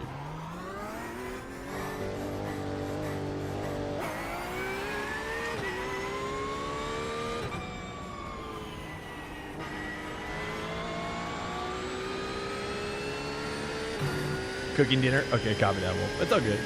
I think I'm getting more and more used to the reality that a lot of people do, just like listen. That's all right. I gotta get comfortable with that. Something more so. Let me turn on my force feedback.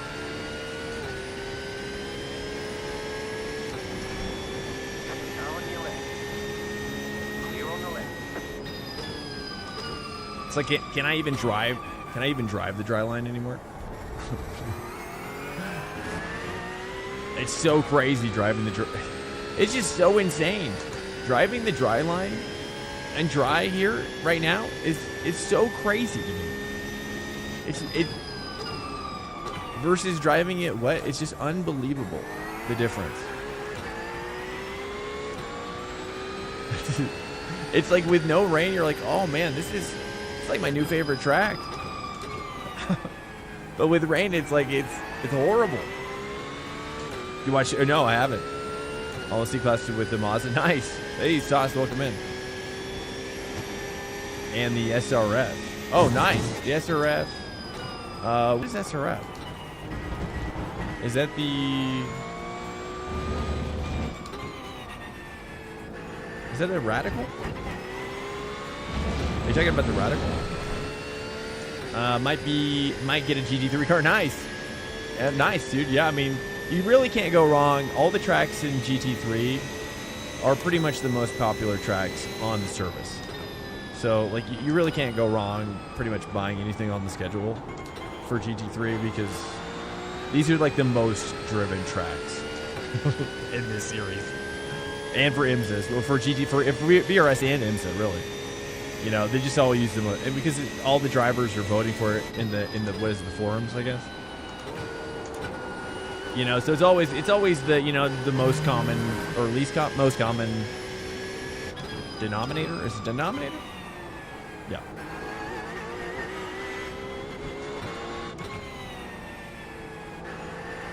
Getting a little tearing there in the center. I just realized, right in the center. I'm not sure why.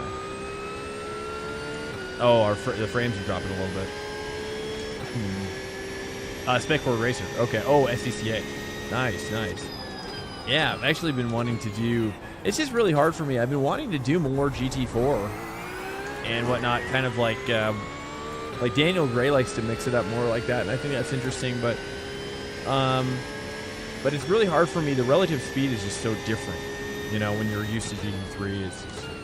I just find that it's like once you reach GT3, you can really just focus and really something interesting happens when you focus on like a certain speed, which obviously you're doing SRF and Mazda, that's pretty similar relative speed. So you're going going deep in that relative speed helps with learning. You got to run some more NASCAR. I know, I do. And Jeffrey tries. Welcome in, man. It's true. I like it. I do like it, but the problem is that I tried to get into it off stream, and man, I tell you, I just got so angry. Like I've never been more angry, like since like Dota, like playing Dota 2 or something.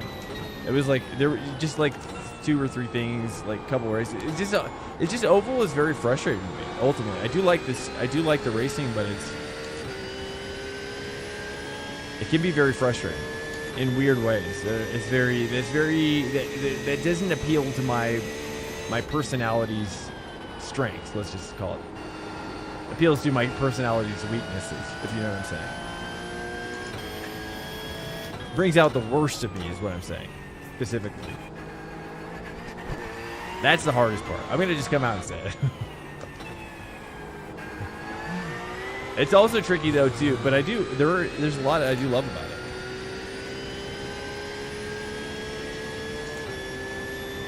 I mean, I have my B license in Oval, you know. I've done it. I did a lot more early on in the streaming stuff. I mean, I should probably stick with second go, especially on road courses. Yeah, I mean, you have to just be really used to the grip level, right? Although I've been really curious about the next gen cars, getting my A license and doing next gen, because I think with next gen there's more of road course racing, right? And I also think that next gen cars are a little bit more grippy, right? So I think it might appeal to a GT3 driver a little bit more, maybe. So that was my goal. That was actually my goal, to get my license up to A in Oval, and then do next gen on stream, which would be interesting to me. But I've yet to had a couple bad instances where it's just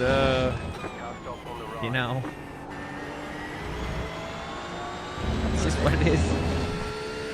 It's just what it is. Whoops.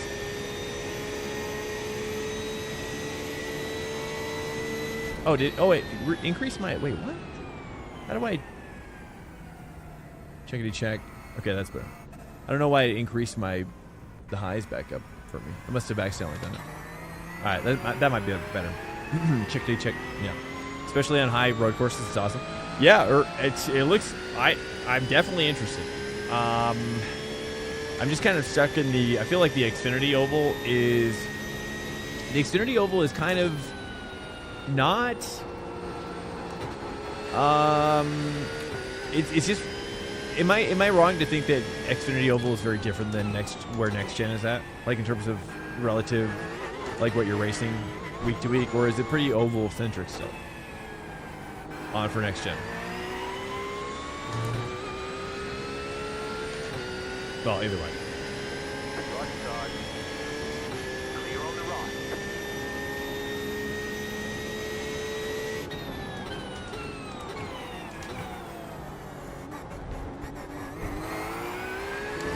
But you know, I watched Garrett Maines a lot, and you know, Maines is always driving these crazy money races, right? And that's kind of what appeals to me about it. And hopefully the highs should be a little bit lower now. It's not so harsh. I don't know how it got turned back up again, but I must have accidentally done it. So now my highs got brought down a little bit, and my lows got neutralized. That went up a little bit. So I just kind of brought everything back on the equalizer. So let me know what you think about those changes. Just heads up on that. Checkity check, 10-9. You'll probably just hear it over as we go. The S's will probably be a little bit more crazy. It's sounding better to my ears. That's for sure. I think it was just too high on the S's. Especially on the road. It's all of them follow the real NASCAR schedule, so it's mostly the same. Oh, it is the same. Okay. But in terms of the grip level, is it a lot different in next gen? Or I haven't done next gen cars since early beta stage for when they were just starting the next gen testing, and I think they were pretty super grippy at that point, but I think they had walked it back. But I also think they were super grippy in real life as well, as I recall. Like Dale, I remember Dale was like saying like, "This is gonna ruin NASCAR. This is gonna ruin everything." And I was like, "Wow, I mean that'd be crazy." You know, that's what I really thought. I was like, "Why would they make Dale mad?" Can't make Dale mad.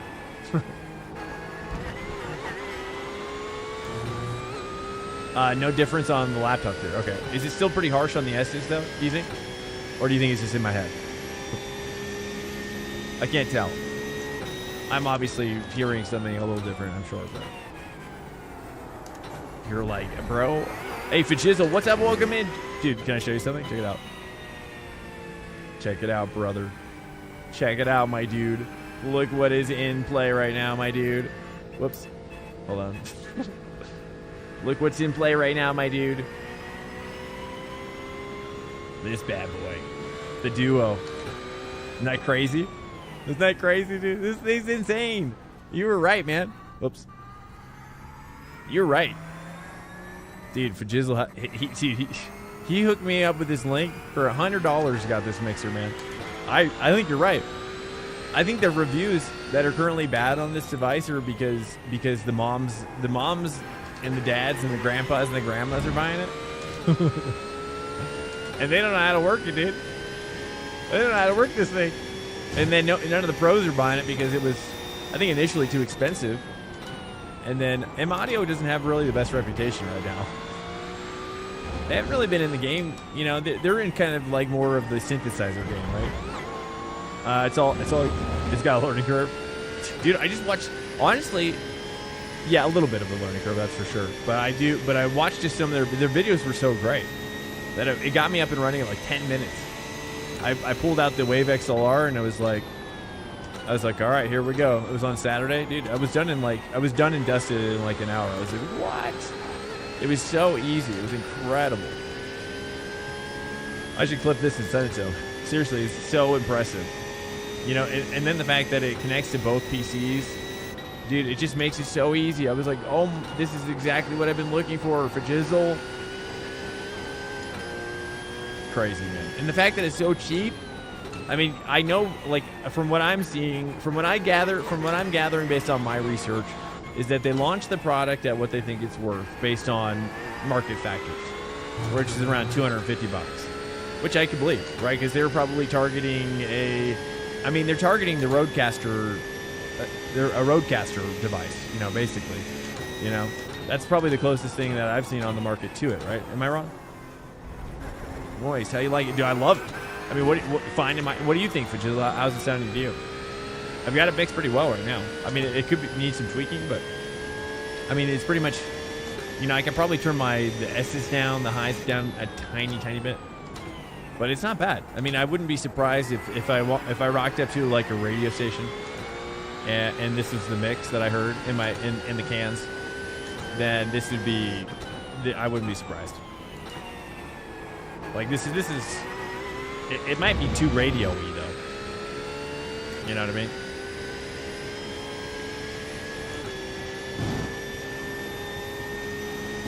The mix might be too, like, radio style. I'm not sure. Virtual faders are my favorite. Dude, the faders are insane. Yeah, it's crazy. Yeah, and also... What MPC what is the MPC?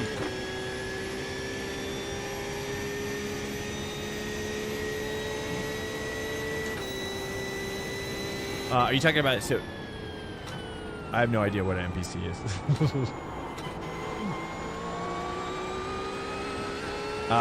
Yeah, M-Audio mostly does digital audio. Yeah, exactly. Yeah, they're more kind of like I had an M-Audio synthesizer. Keyboard synthesizer when I was younger.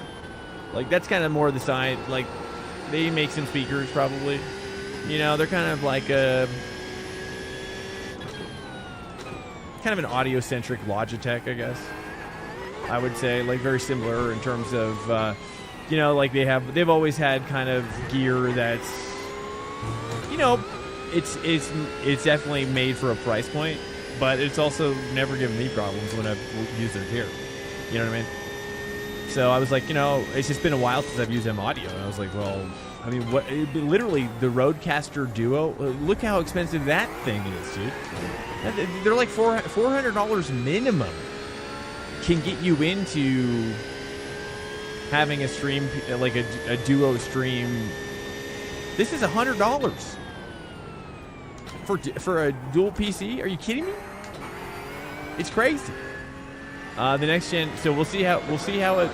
You know, hopefully it doesn't crash on me, like the software or whatever. But I'm also not using it on my gaming PC, which also might be another issue that some of the reviewers are having that get like the solo, which is, let me finish this thought and I'll read the chat, which is that like if you're running the solo version on the PC that's also running the game, and then say you run out of like some CPU or RAM resources, you know, you could start to quickly think that, oh, it's this device, when really it's just your computer just doesn't have the throughput.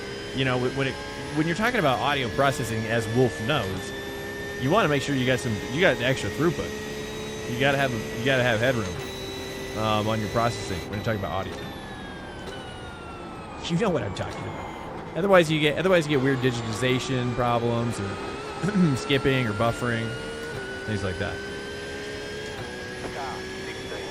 I was getting a new MPC and I saw it. Dual PC. Oh yeah, MPC. Oh, see, yeah. Oh, is that what it's called? Okay, so basically it's the M Audio.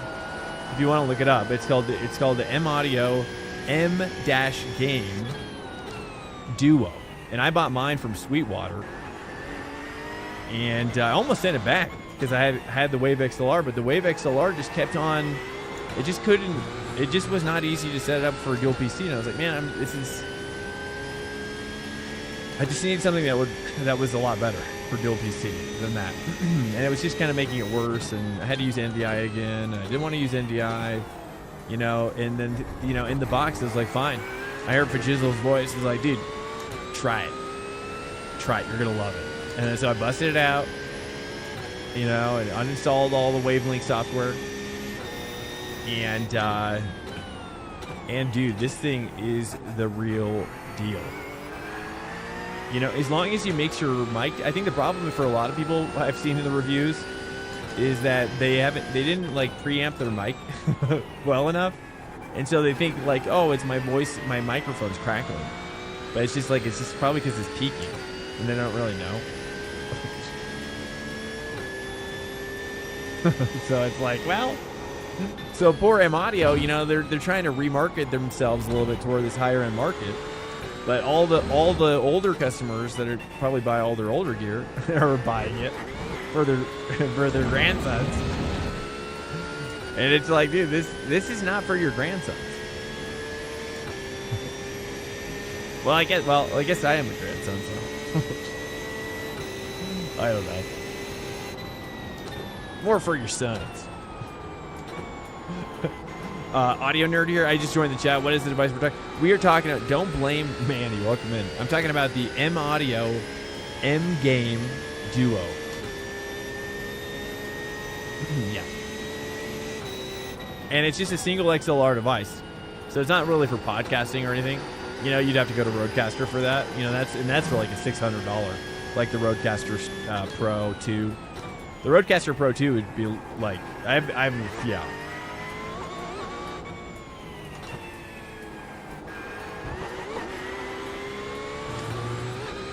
But M Audio M-Game, and that's the M-Game Duo. And yeah, I mean, it basically, you know, I'll say it one more time, which is, yeah, USB to my game PC, USB to my stream PC. My stream PC is running the software, which is nice. Actually, I didn't know how it was going to work because it's just like, it's not very clear as to like where you know what I mean. But it makes sense that they would put all the processing on the stream PC.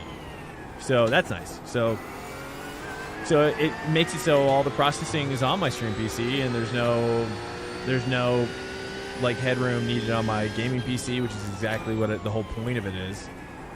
of having dual PCs to kind of keep as much load off of the gaming PC as you can. And yeah, I mean, pretty straightforward, really. I mean, it's pretty complicated if nothing else, but also, you know, as long as you watch the videos, it's not too horrible. Yeah, I mean, I'm right now, as long as the software doesn't start freezing up on me and stuff like that, like in the middle of a stream, which we'll see. You know, only time will tell. But we'll see. Yes, you can turn down engine sounds in the audio sync. But it's a thought I'm having. Yo, talking about the audio. This might be random, but if there was a way to remove the engine sounds, but nothing else, I would ride with your stream mode. Oh. Slow down. You got a penalty? Wait. So let me understand what we were saying. Yo, talking about the audio. This might be random, but if there was a way to remove your engine sounds, I would ride with your stream open. Oh, I see what you're saying. Yeah, right. Well, I would, in that situation, I would have to like dual stream to, like, I'd have to send out 2 streams, which I could. I'd have to send out another stream to like Trovo or something, you know, like a stream that I don't care about. Like, I would send it to Trovo. It'd be like the no engine stream. Or something, or Kick. I guess they could send it out to Kick too. I don't know, right? Or you think a lot of people would appeal? Only mic sounds? It's not possible. You might hear a lot more snot if it's just my voice. To be honest, it is. I mean, I think it is possible though. It is possible, but not. I'd have to. Well, I guess I could have a secondary Twitch account too, which is the Swank no engine, which is the. I don't know, dude. I mean, no one's ever requested that, so I'm like kind of curious. I've never thought about that. I'm curious. You got me curious. I mean, I could also just mix down my engine sounds a little bit too, but then people are like, "Hey, can you?" Wow. Is this Slade? Who's this guy? Oh, he's wrecking the Sparkle Farts car.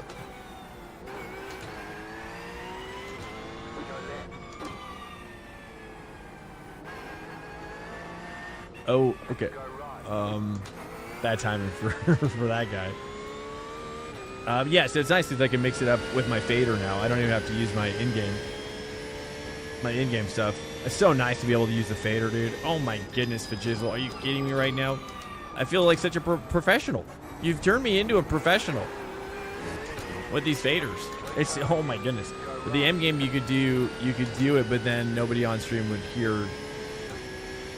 Yeah, exactly. That's what we're saying. He's like, well, I would have to, but it would only be for Trovo. If you wanted to hear the no audio stream, or it'd be like for a secondary Twitch stream, you could have both up on like a multi-viewer or something.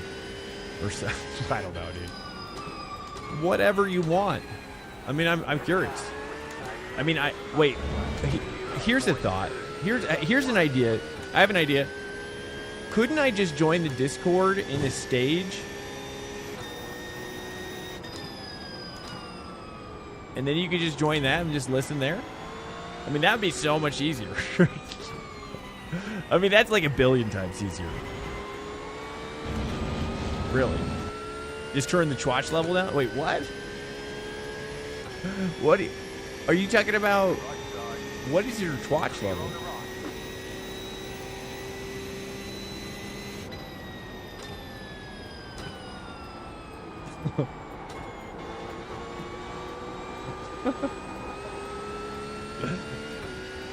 Yeah.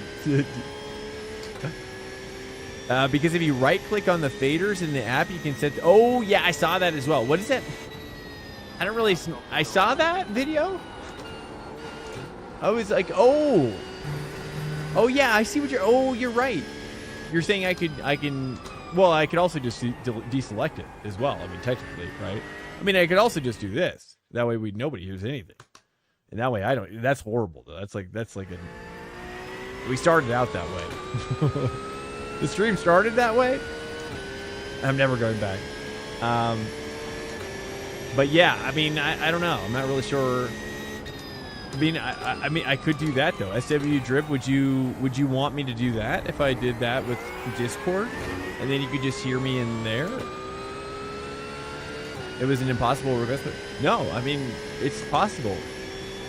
I don't know if you heard, but I was saying the way to achieve that would be to, like, I could just join the Discord. I could create a voice channel or a stage channel, and then I could just be in it, and then people could just join. It's pure genius, actually. I don't know why that's never occurred to me before. And then I would just join, and then if anybody wants to ask a question, you know, they can raise their hand. And then, you know, it'd actually kind of be interesting because then I could have a mod pre-screen questions or something. Oh man, then it could be like a radio show. And then I could record it in Discord with that little like recorder bear thing. Record bear app or whatever. You know what I'm talking about? So you can set your volume to one thing on the stream. Yeah, I see what you mean. I can hear something. Right, but you guys want to hear the engine sound, right? Like, I think the majority of people coming in the stream, my point is that I think they want the engine sound. But for the people who don't,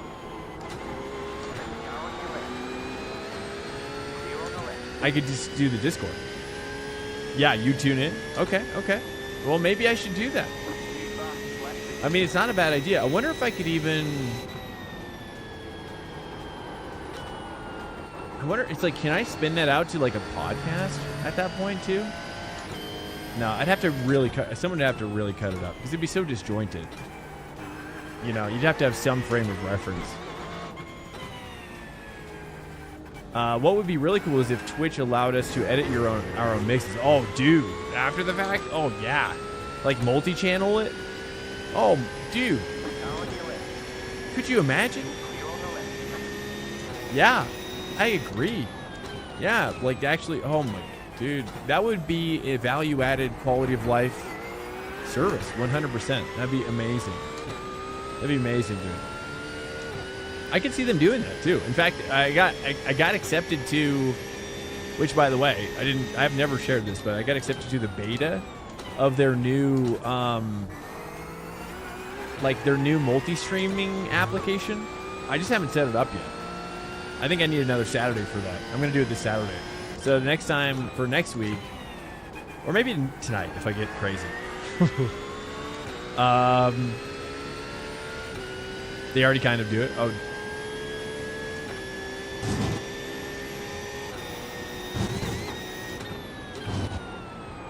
But yeah, so basically what that does, from what I understand, this beta access, is that it multi-streams out your stream automatically, like into 3 different tiers. And then I think there's a higher tier as well, which we gain access to on the stream. So now, instead of just using the basic one that they have, we'll get access to a higher level advanced one or whatever. But I just got to download the software. So I'm not even sure if you guys have seen it anywhere, but it's supposed to be a lot better in terms of the pixelization, especially for racing. I was hoping that it was actually really good. If you send 3 channels of audio to Twitch, channel 3 doesn't get hurt. Oh, really? On the VOD, really? But you guys would hear it live. Wow, okay, crazy. Well, that's super intriguing. You guys would hear it live, though, is what you're saying? Yeah, but in the stream, but it won't get recorded. Wow, yeah. Well, I listened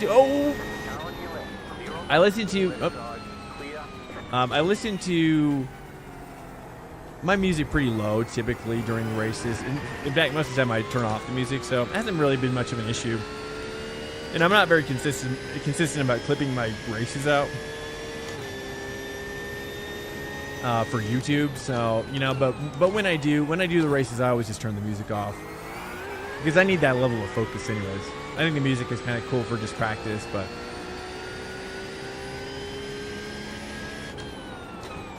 I can join that Discord. I'll try to join that Discord SW Drip. That stage, I could just create one. We can test it out, I guess. Because that way you can mix it. You can mix it yourself. as well. And then you can still chat to me in here. You can still be in the chat. It works out. It works out. Let me just see if I can do it while driving. I don't know if you'll hear me, but we'll see.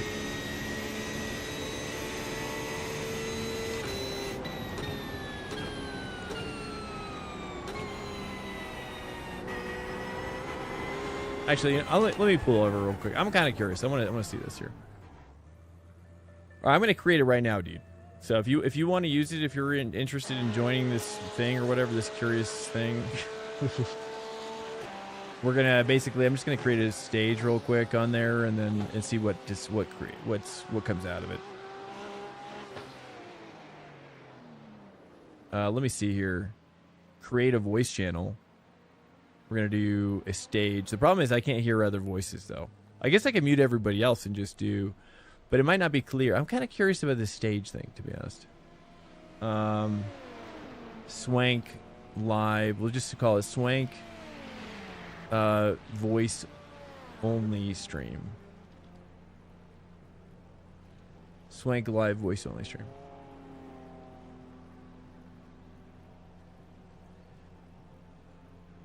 Kind of just curious here. I'm just kind of curious. Let's say add stage moderators. No, we'll just skip that for now. Well, the super streamer, that's me. Create channel, and I'll join this. Checkity check. I'm not sure if it's actually... You do not have permission to speak in this channel? Wait, what?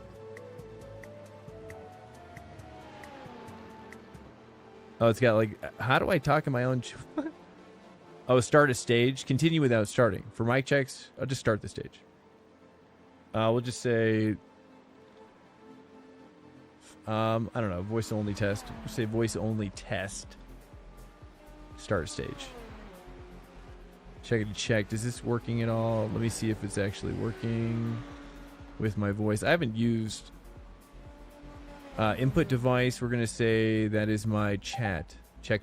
Yeah, that works. Check. Voice activity. Sensitivity is good.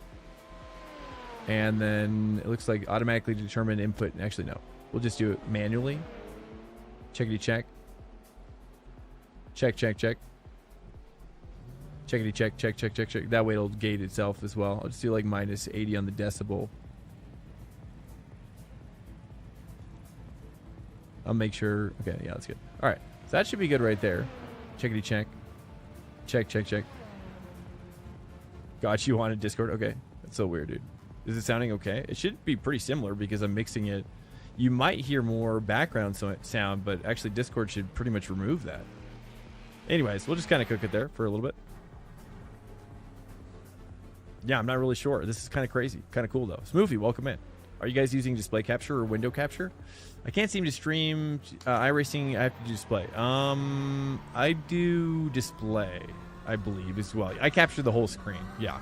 Well, because I use a capture card. I have a dual stream PC. We're just that's very interesting though, Manny. I'm gonna have to look into that. I think Fajizzle was kind of talking about that. Fajizzle literally probably told me how to do that like months ago. I'm not even joking. He's like, dude, I literally told you. Yeah, he told me how to do it, and I'm like, this is how long it takes for this ship to turn. It's just gonna take a little bit. But yeah, I like the idea of sending it to the third channel. But I also don't mind because I think a lot of the music I listen to doesn't really proc the it doesn't really proc the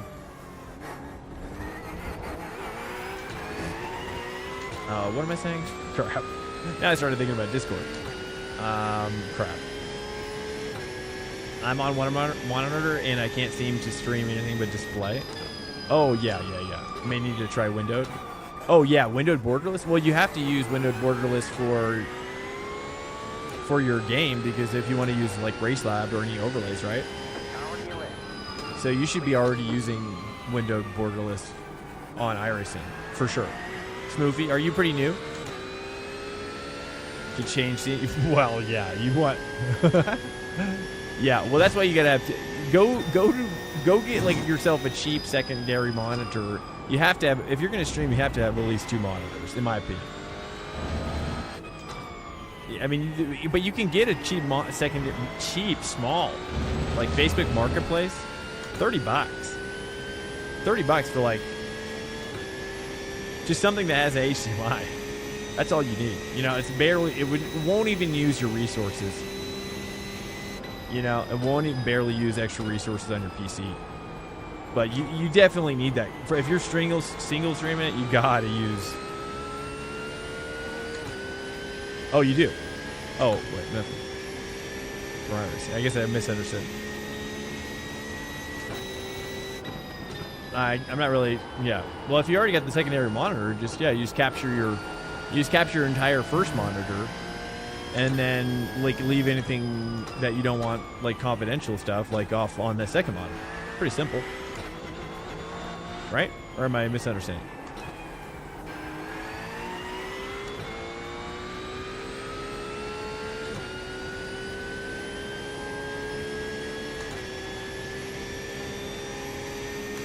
Oh, so it's okay. Oh, I see you. Okay, Sauce is saying just a little deeper.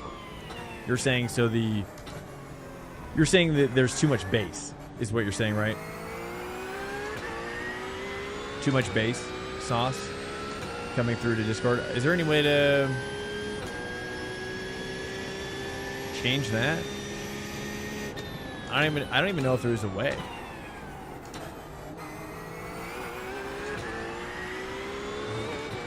I mean, I guess what I could do, is I could use like voice meter for that or something and send a reroute, like route my, I don't know. That's when it gets complicated. That's when the audio starts to blow my mind. I need to have like diagrams written down, drawn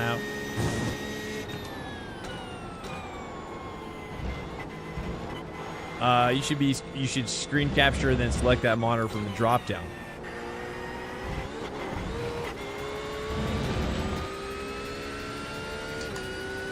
Yeah.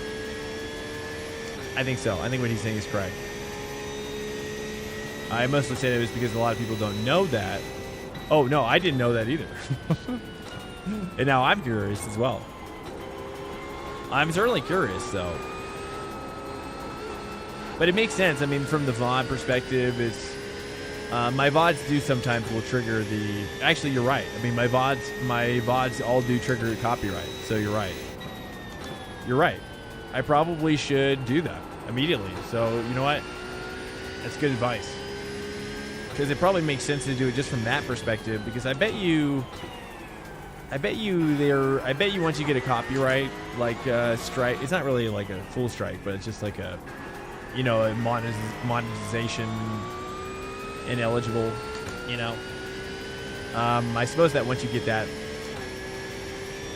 it is cheaper in Discord, but it doesn't sound worse to me. I don't know. It's your real voice. Okay. That's good, I guess. I mean, yeah, I don't have any... I currently have no equalization on at all. Basically, it's all... Everything's neutralized. I have the middle is down, I think, 0.5 dB. And I think the highs are down 0.5 dB, which is basically nothing. I mean, I just can't get the knobs to neutralize. I'm trying to, though. And then the bass, I think, is neutralized as well. I could take bass out. Is it too bassy on the stream as well now? Do you guys think it's too bassy on the stream?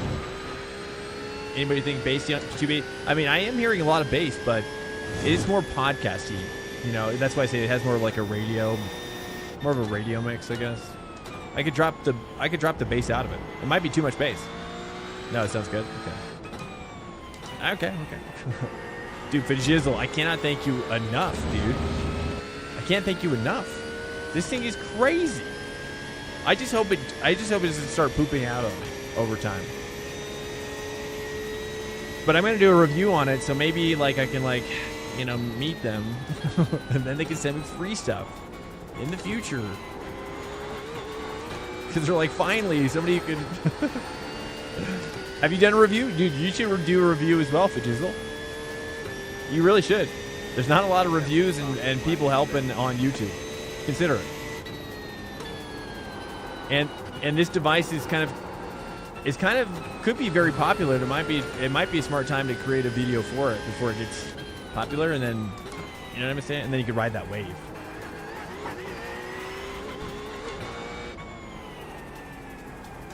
And then I'll be like, do you have a YouTube channel as well? You're trash at that kind of stuff? It takes work. It just takes practice, man. It takes practice, and also, you know, not worrying about, you know, like finding your style too. Like, look at Matt Malone, dude. If you want to look at style, look at Matt Malone. His YouTube channel, like, he's just found this like absurd little way to do video, and I think it's so genuine and so real, and I'm just like, you know, I think that pays off for your viewers when you're just like more just yourself. You know, you're not trying to be more a YouTube-ified version. You're just like, you're just out here doing your own thing, right? You're not thinking about YouTube. I don't know. Like, just be yourself, and don't think about what other people will think. It's just like streaming. You know, just putting it out there. Yeah, it's gonna suck. I mean, my stuff sucks. But you know, over time, you know, flash forward 2 years, and then all of a sudden you're good, right? So as long as you just close your eyes and you know, just don't look at it. Just like blindly edit it, just put it up there, and then never look at it again. Don't respond to comments. That's what I learned from Joe Rogan, to be honest. Joe Rogan says never look at comments. I do look at comments though, but it's kind of my job, sort of. No. Looks like the rain's coming in here, boys. We got a slight chance of rain. Actually, probably should be like when exactly.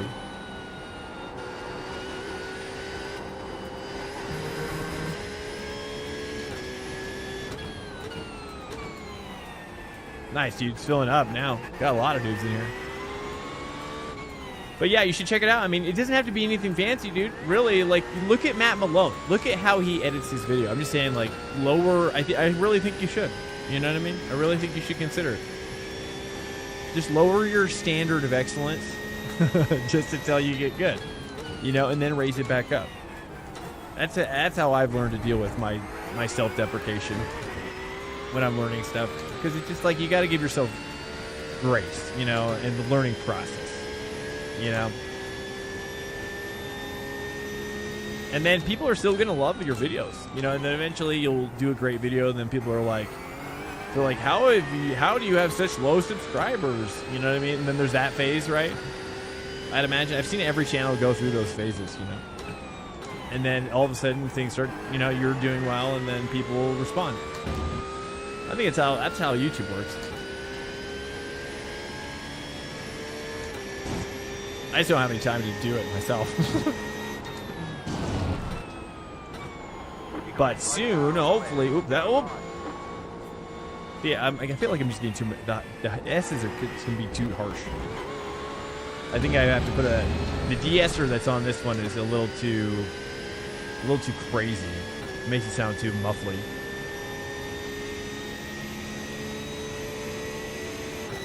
So I have it off right now, so I'm just I'm doing it manually now. My de-esser is in my mouth now. Trying to. Sometimes it slips out though.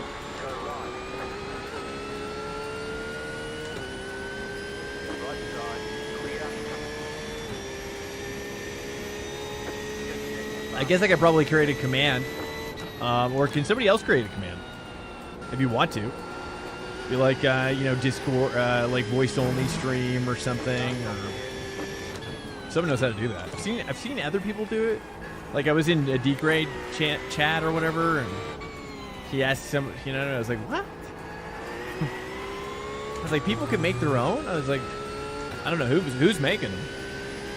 Oh God, more Sebring. Yeah, but this Sebring's different. It hits different, crap. It hits different because it's mine. It's also a very well balanced weather forecast currently. We're gonna have some light. I think we're gonna have some light rain soon. Let me take a look here. Take a look at the weather thing. I don't even know where it is. Weather. Let's see. What's the time now? It says 1:34, but it says 47 in game. It says percep is 0%. Sick. I literally chose 50%. Oops. You take me, my dude. Take me, my bro. Oh, who's this guy? Eric? Okay. Let's jam with Eric, dude. Hey, Mr. Master, welcome in. I feel like the Discord chat would be good to stream to it's on channel 3. Wait, what? You're saying output you don't have a lot of control over what people say, and not everyone is okay being recorded just because they joined. You're saying the voice only thing is just what's on my stream now. I don't know how that would be. I don't know how the voice only thing would be different than if I was on stream. This is open hosted. Yeah, we do this every Sunday, guys. Every Sunday, open hosted, starts at 1 p.m. Eastern, and just realistic track day. You know, I just ask everybody stays very respectful, and you know, don't have to be perfect, but just as long as you're respectful. You know, treat it like real. That's all I ask. You can be very slow as long as you treat it real. I don't mind slow. I just don't like unrealistic, basically. Because, you know, in real life, you just, you know, there's a seriousness, you know. That's what I like about that. There's a danger. There's a life-threatening element. So I think it's important to put your mind in that state. I am slow. Hey, as long as you're safe, you'll get faster. Also, consider coaching. Consider coaching as well. So many great coaches out there. Sometimes getting a coach, or even two, what I've done in the past, which has helped me a lot, which isn't very as common in terms of as an opportunity to get coached. But what I found works for me is that you send. This does turn into a race flash, by the way. It does turn into a racer. Yeah, this race is gonna pop off. I have no. It could rain in the race. So, heck if I know, dude. I should probably start. Maybe what I should start doing for the practice days is I actually will start like taking a look at what the random one is, but then create one that's more specifically what we need based on how the random looks, right? So we do a couple rolls. We like, okay, like let's generate the framework, you know, and then we'll recreate the framework ourselves. If that makes sense.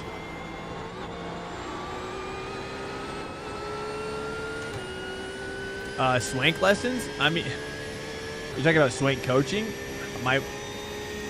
When I can go full time, when I can have, probably after my daughter starts school as well. Full time, daughter starts school, could be a year. You know, I mean, it probably aligns too, because I probably won't be a good coach.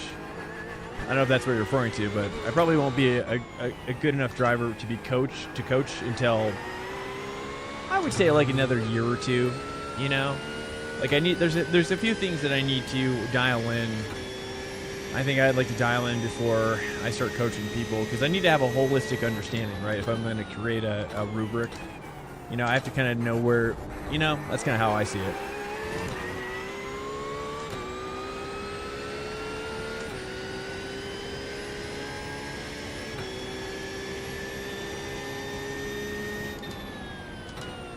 So why do you think I should worry about my voice being in the Discord, though? I don't know if I understood exactly what you meant by it. By how, I didn't know if there's any difference to what I'm saying. Oh, he's coming in hot. Not my voice. Oh, wait, what are you saying? Can you see my screen in there? Is it my screen as well? Or is it just my voice? Oh, I can't hear them. Oh, but you have it. Oh, I see what you're saying. Oh, I see. Yes. Well, to be honest with you, dude, I'm not even joking. Like, when I hear another voice, for whatever reason, the whole, like, my brain breaks. I can't race and I can't do streaming and do all this and have my thoughts when I'm hearing another voice. Like Dogo, like when he has like other people in his chat, I'm just like, dude, I will never be able to do that. Never. Unless it's like a crew chief kind of role where we're really just very specific. Like everything that person says has to be on topic about the race and in role. You know, we're not going to bullshit. We're not going to talk about any... I'm sorry, I don't know if this is going to be loud, but we're not going to bullshit. I don't know if that comes through. I've never tried that. There's a button on this thing now. I just realized, okay? It's ridiculous. I just had to try it once. Anyway, sorry. How is it much different than driving while having a passenger? Oh, your name is Nick? Okay, cool. Nick Hill? Awesome. And I'm just gonna... I kind of have to pee right now. Messed up my rhythm for a second. Okay, how is it much different than driving while having a passenger?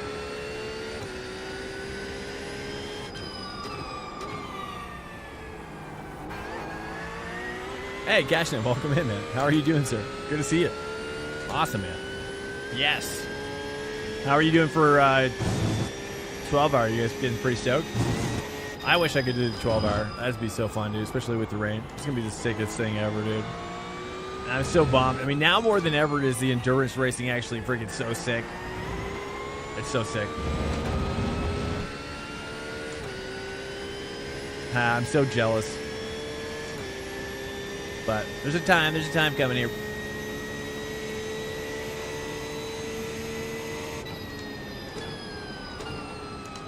There's a time coming soon.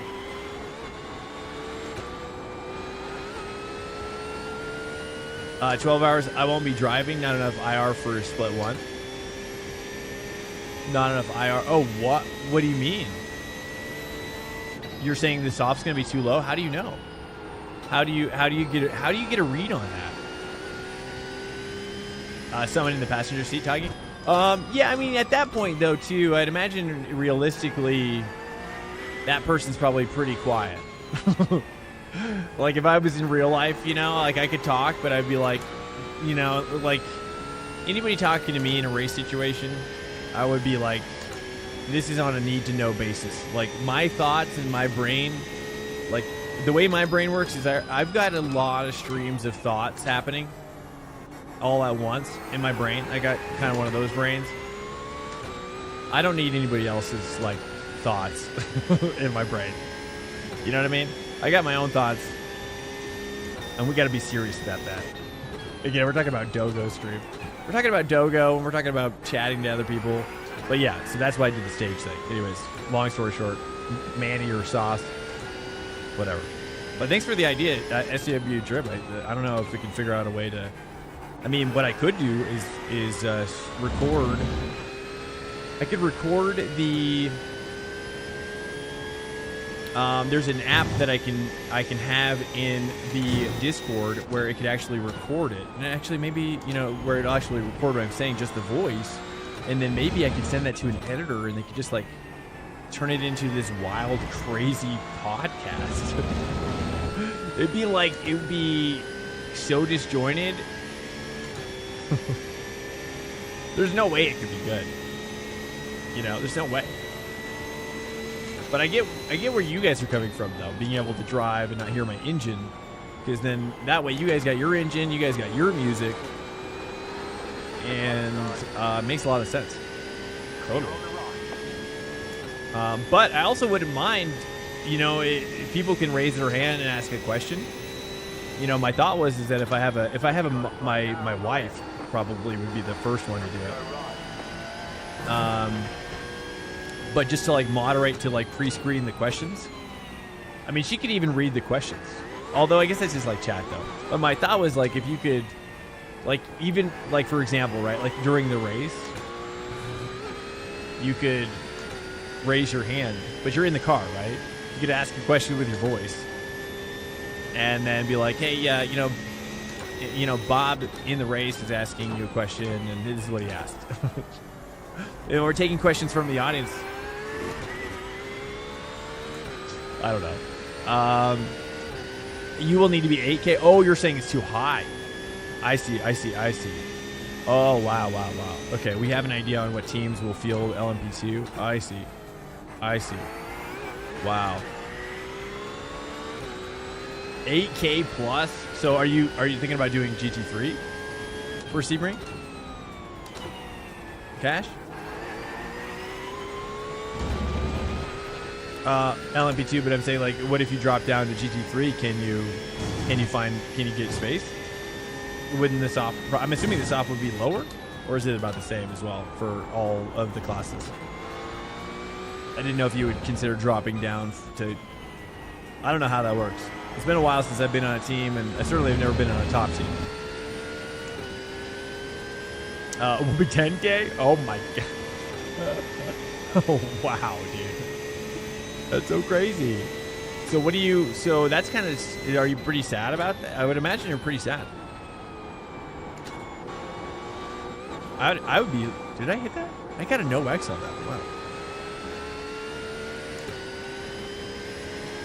Hey, welcome in. Oh, I'm just realizing my alerts aren't working. Okay, let me take a look at this really quickly, dude. My alert situation just needs to be quickly adjusted. I'm so sorry. I have not heard any alert. Thank you so much for following, Manny. I appreciate it, dude. I'm really sorry. Let me just put this toward. I think what I need to do is put this toward. Oh, it's on my default, but what I could do is put it toward. I'm just gonna put it toward my game, and then let me send a test. Let me send a test notification real quick.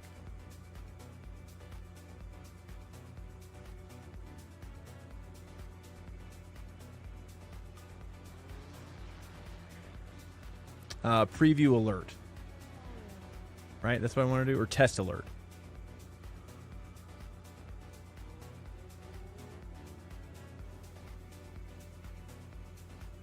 I don't hear it. I see it popping up, though. Let me see here.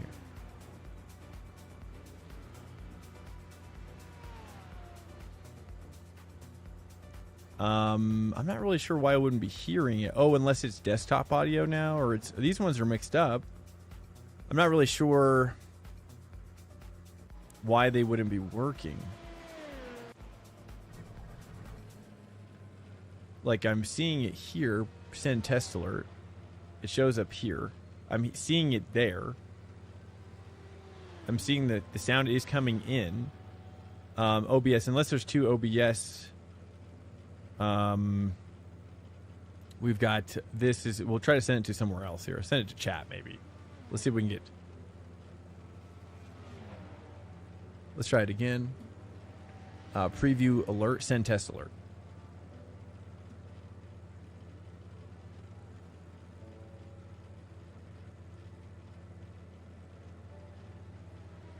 It's so weird. Why wouldn't I be hearing that? Like, I don't hear it anywhere. Are you guys hearing it over there? No, you guys aren't hearing it, right? It's so bizarre. I have no idea why it wouldn't be.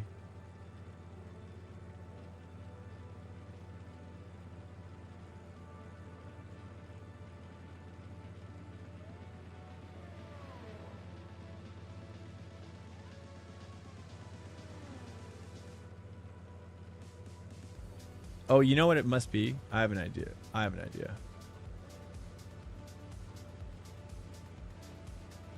Sorry, we're still fixing up some of these audio things here really quickly, dudes. Let me just make sure. Let me make sure my audio output is actually set. I actually don't. I think it might be disabled.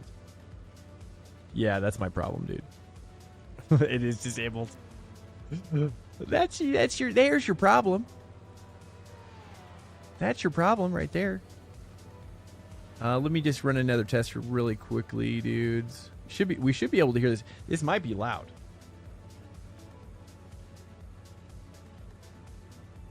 Okay, I don't hear anything. Let me just duck back over to the mixer here real quick. All right, last attempt. If this doesn't work, then we'll move on.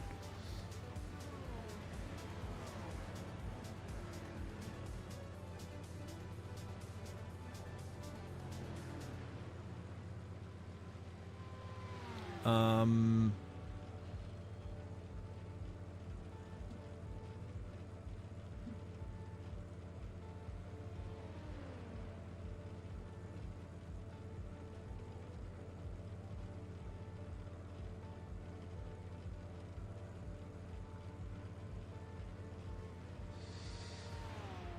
Oh, is that asking for input? Is that the input? I don't know, dudes. Brutal. Okay, never mind. I'll just move on from this. Well, I'll work on it later. I'm so sorry. Hey, man, thanks so much for the... I probably missed a ton of people.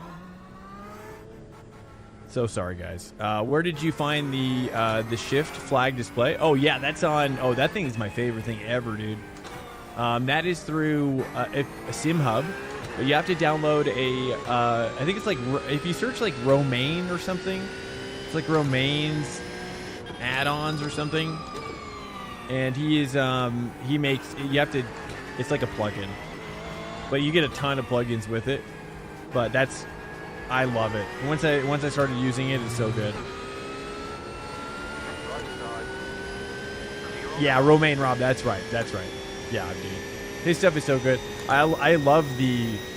I mean, because for me, that's all I need. You know, a lot of people use the side... The side trackers are getting pretty complicated now. You know, when the car's on your side, you know, it shows exactly where he is, essentially.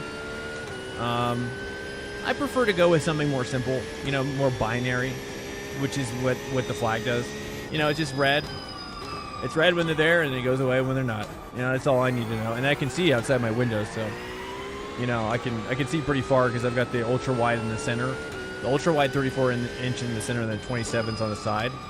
So I can see pretty well into the sides of my car. You know, this out of the mirrors, out of the windows on the sides, side windows. Where did you find the? So that answers that, and then okay, awesome,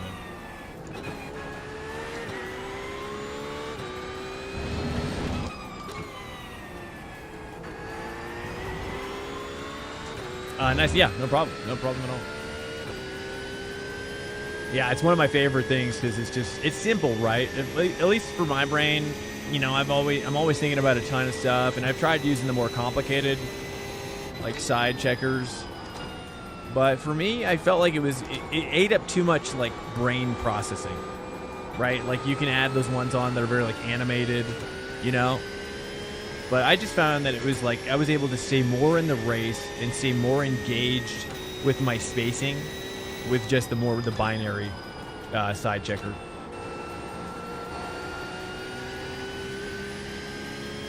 Is that in real life? Did they use those in real life as well?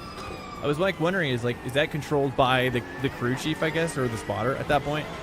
I guess if they have the flags, is that how that works?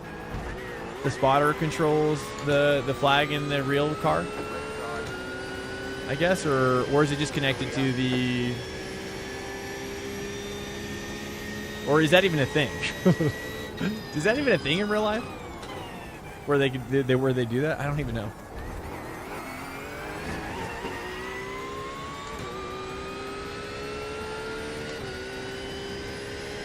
But it's nice for you guys, especially. That's why I turned it on, because I like you guys having an idea, but you don't really see the windows. So, but I do have this idea. I love this idea of being able to like press a button, and then my like side window kind of peeks in on the stream, and you see that, you know, and that could just be a button on the wheel. You know what I mean? They might have lights. They might have lights in the dash somewhere. Yeah, I would imagine, right? Like, I was just kind of curious to see, like, in real life, how they manage that as a team. Or unless it's like sensor, it could be sensor based now, I guess, maybe too. I'd imagine it could be just sensors. You know, it's like in my car. You know, but it's much more wide.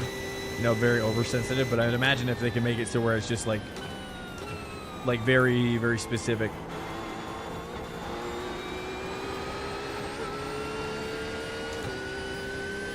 Most cars have lights because radio or flags can be missed or broken. What do you mean by that? You're saying just like headlights? I was just more curious to see like if they did have the flags with the side left and right clear side thing. If that was a real life thing.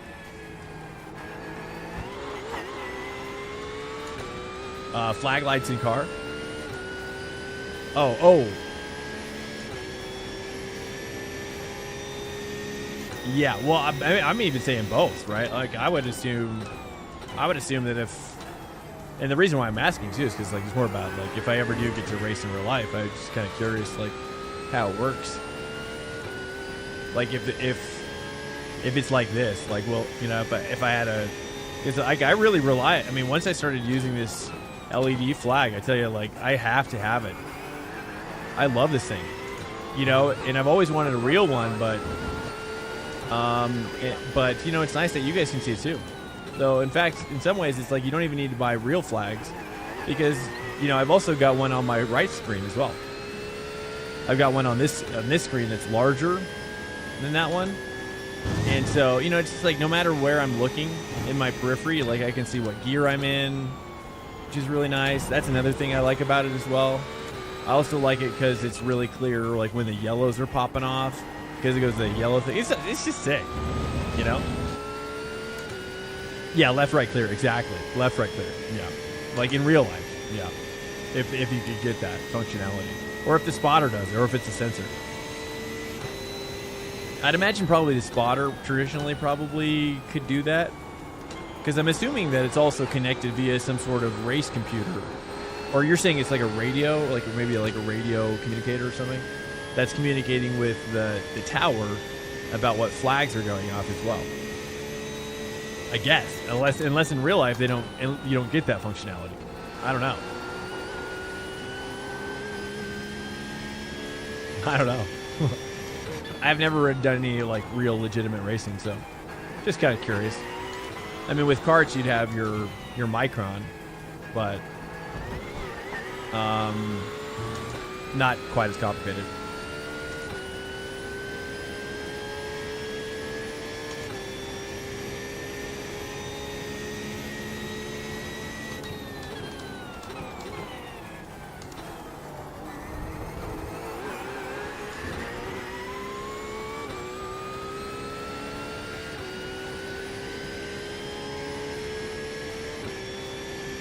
Well, happy Sunday, guys.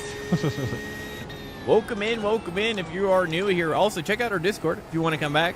Like people like Manny, people like the Sauce. Well, Sauce has been here for a while.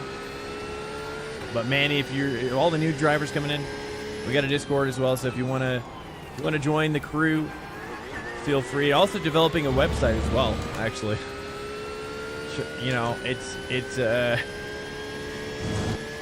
just gonna take it one step at a time. Okay. Whoops. We're gonna be selling some coffee on there on that website. So if you'd like to buy some coffee, I'm not gonna talk about it on stream a lot though. I promise you, I'm not gonna shill for my coffee. Okay. But if you do like coffee and you want to help me get better, then you can buy my coffee and then give me feedback. Because I'm roasting it, baby. I'm roasting. I'm out here roasting, boys. I love it. I love roasting. It's beautiful. It's a beautiful time.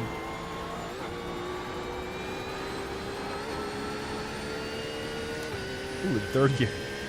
What kind of coffee are we talking about? Just whole beans. Hey, Rudy, welcome in. Just whole beans roasted to perfection. That's all. Espresso blend and a Columbia blend right now. Or actually just Columbia, straight up. Not a blend. But mostly I drink espresso. So I love espresso. And, you know, I pretty much mostly just only drink espresso. But I do drink 1 black cup of coffee in the morning. And that is, and that's going to be more of probably the Columbia style. Columbia is kind of more of like a good, like, black cup of coffee kind of style. But, you know, I'm still experimenting with roasting as well. I'm also curious to see what people, like, other people think about roasting in terms of, like, darkness versus, you know, lightness. So I'm becoming more familiar as well through the process. I'm not sure if that's what you're talking about, Rudy. But yeah, basically just buying their green beans when they get to me, and I'm importing them myself, I guess, direct. Well, I don't know how directly it is, but you you can like learn about where the farm is and whatnot. It's not. I think it's like single origin as well. I don't know. I'm not really sure. I'm still learning. I'm pretty new to the whole scene. You know, I don't really know how to talk about it at the moment. But we're going to get better.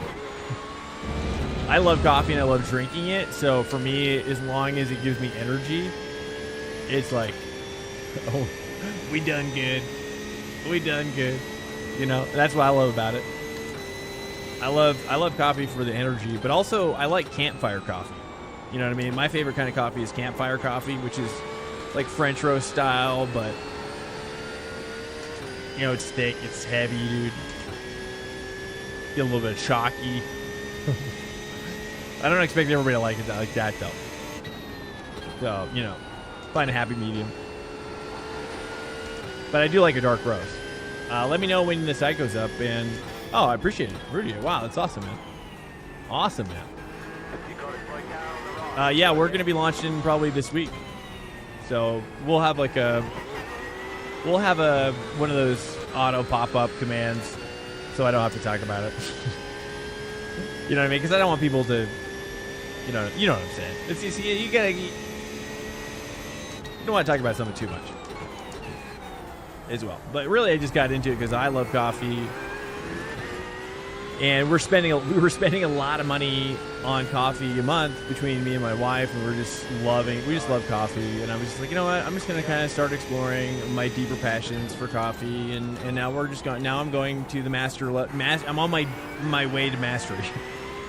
But where am I? I'm at the beginning of my journey. I would say toward the beginning as well. So you know, it's only gonna get better and better. But I mean, honestly, like what I'm tasting out of my own product is like it's already better than anything I bought in the store. You know what I mean? I'm like, wow, this is already better in so many ways. So I think for me, I'm just kind of going by my own taste preferences, but we'll have to see like what everybody else thinks as well. I'm not really sure.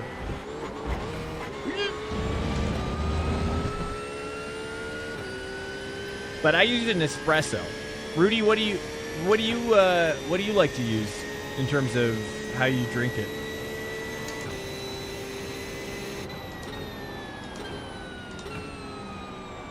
Or any of you guys out there? I mean, mostly, you know, I'm doing like half and half.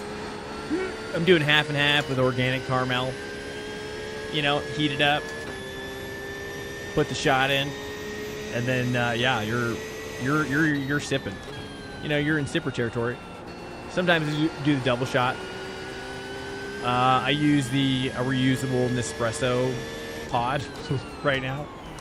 But I want to get a full barista machine here pretty soon. Like a legit one to be able to better kind of extract. But, you know, from what I hear too, like you get like the cupping technique. Anyways, I'm done talking about it. Cupping. I've never cupped myself. Is Mike talking about? Sorry, my voice chat's all the way down, literally. I do a V60, a V60 for pour over. What does V60 mean? Yeah, Breville. Yeah, the Breville. Yeah, that's exactly the one that I want to get. The Breville Barista Pro. Yeah, dude. Yeah, that's the one I feel like is most recommended at that price point, and I'm gonna try to get a used one as well.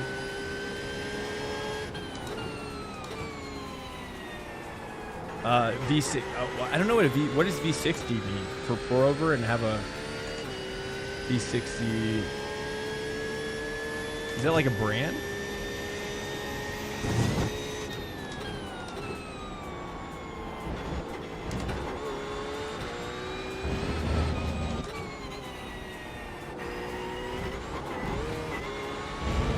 I don't think that's what you want to do. V60 is like a type of filter. Oh, okay. Interesting.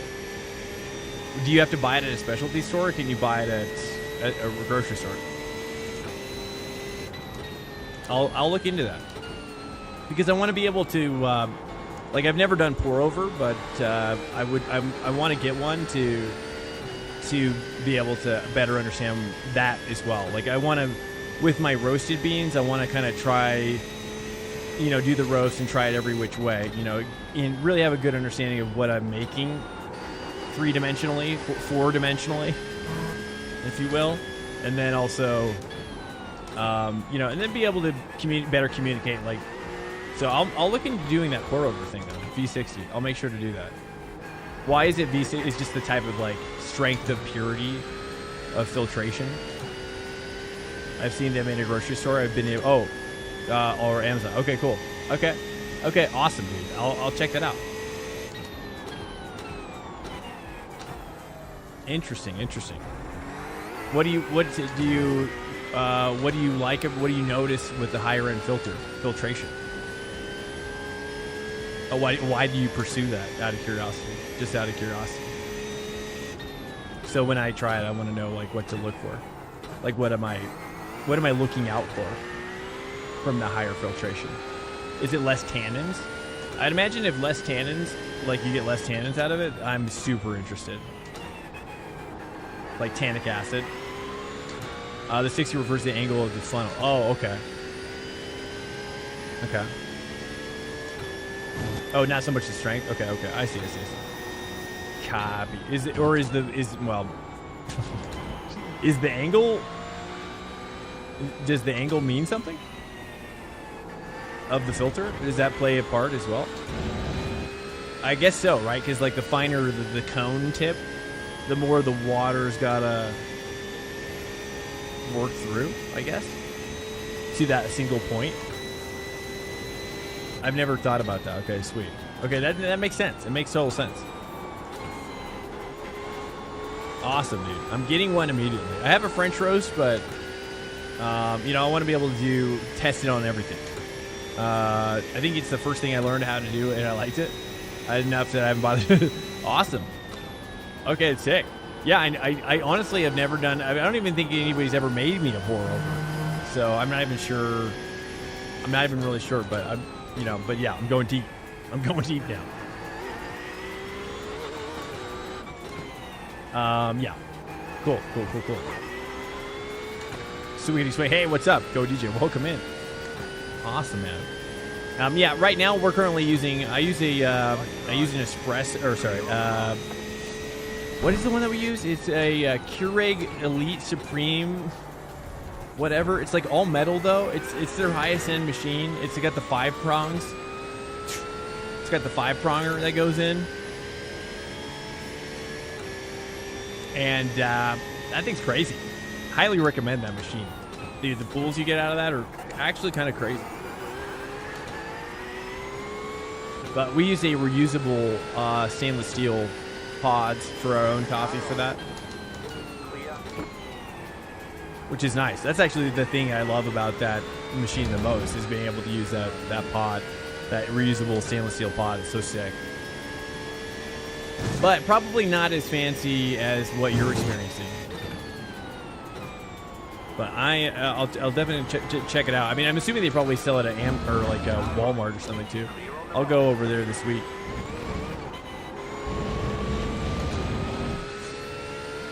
Sweet, dude. Welcome in here, guys. Yeah, we're just doing some Sebring testing for next week. IMSA, this is just open test, so feel free to join if you want. You know, just kind of just chilling out, relaxing, practicing together, dude. And we do this every Sunday at 1 p.m. Eastern Standard Time.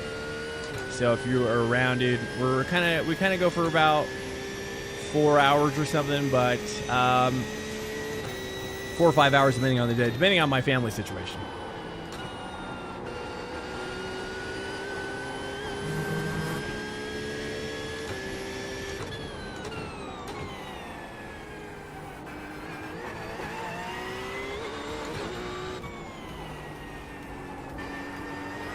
It's starting to hook up super nice now. Got a 201 optimal though.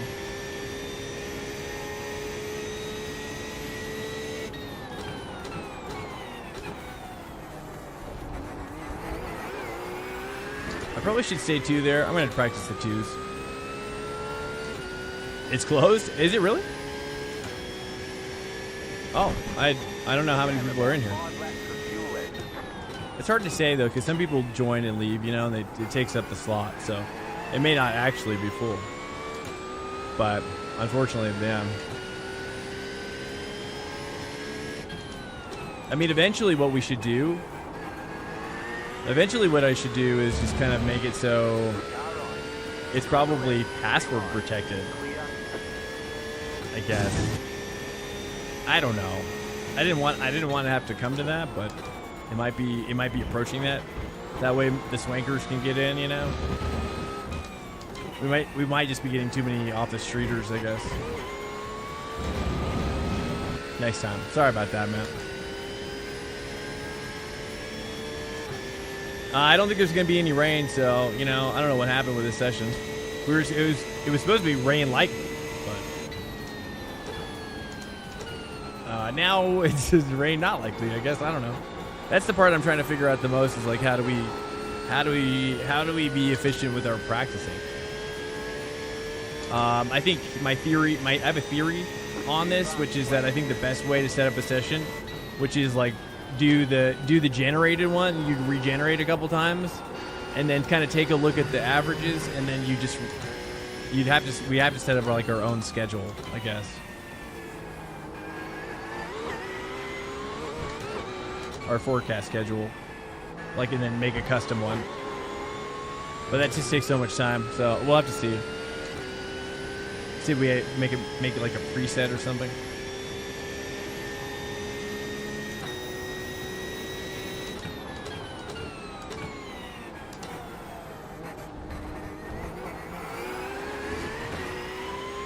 Diet rain? Is that what this is?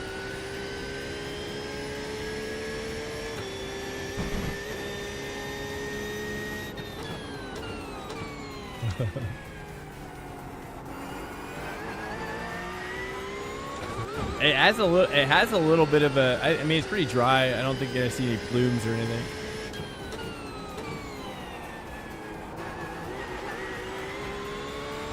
But Mike, hey Mike, you should send me your music, man. I would love to listen to it. By the way.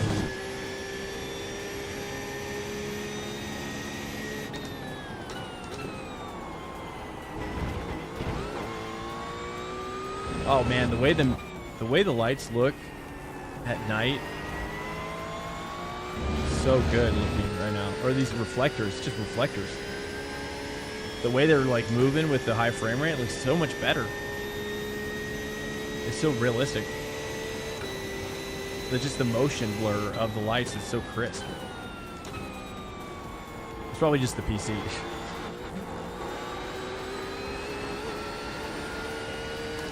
Oh, it's so nice.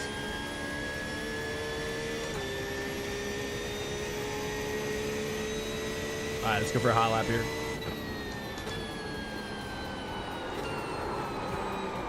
Nah, too much.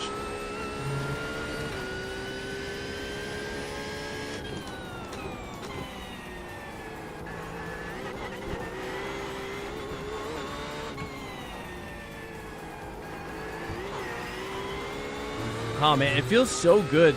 The tire model really feels so much better.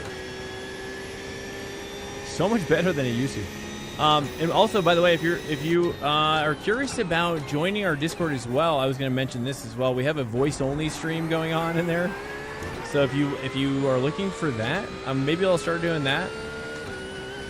So if you're driving or whatever, and you just want to hear the voice and none of the other stuff, it's a little freaky to know that people are just hearing my voice and nothing else, but it's what it is. It's just what it is.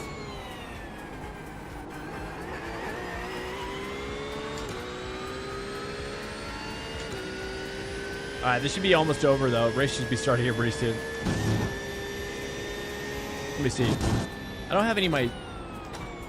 Let me get my. Oh, there it is. There it is. Yeah, 2 more minutes. 2 more minutes. So quality.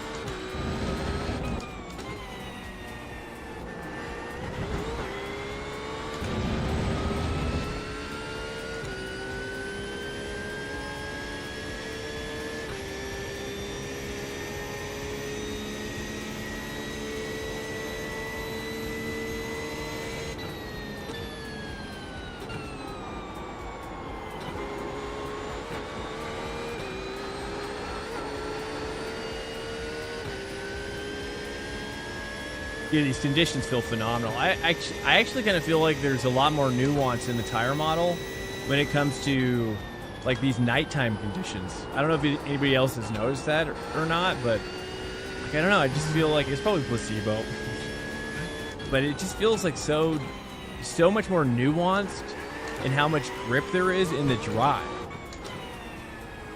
I'm not sure if that's a thing or not. Sorry, I missed that. I just turned up my volume. I'm still mixing my volume in game, Mike. Yeah, have you noticed that too, Mike? Yes, just flying for 9 Oh. It's telling you Leo. Oh, he already did. Okay. You got about 2 laps of fuel left.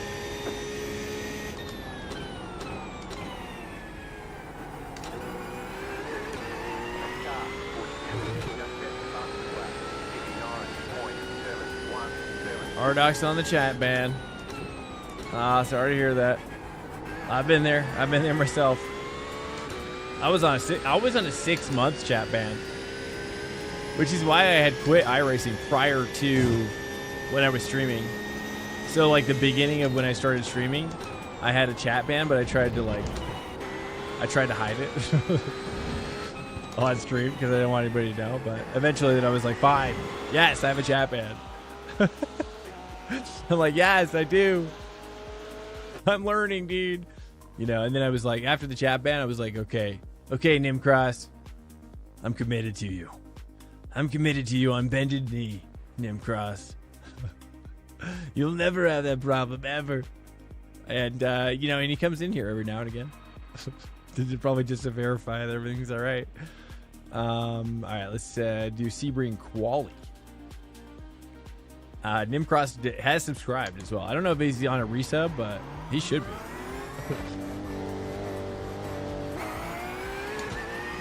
How many warnings before that I got my first IMSA?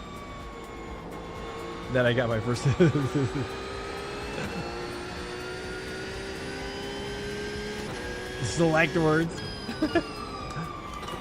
Yeah. It's just, you know, it's good. It's healthy to overcome our anger. You know, it's anger management.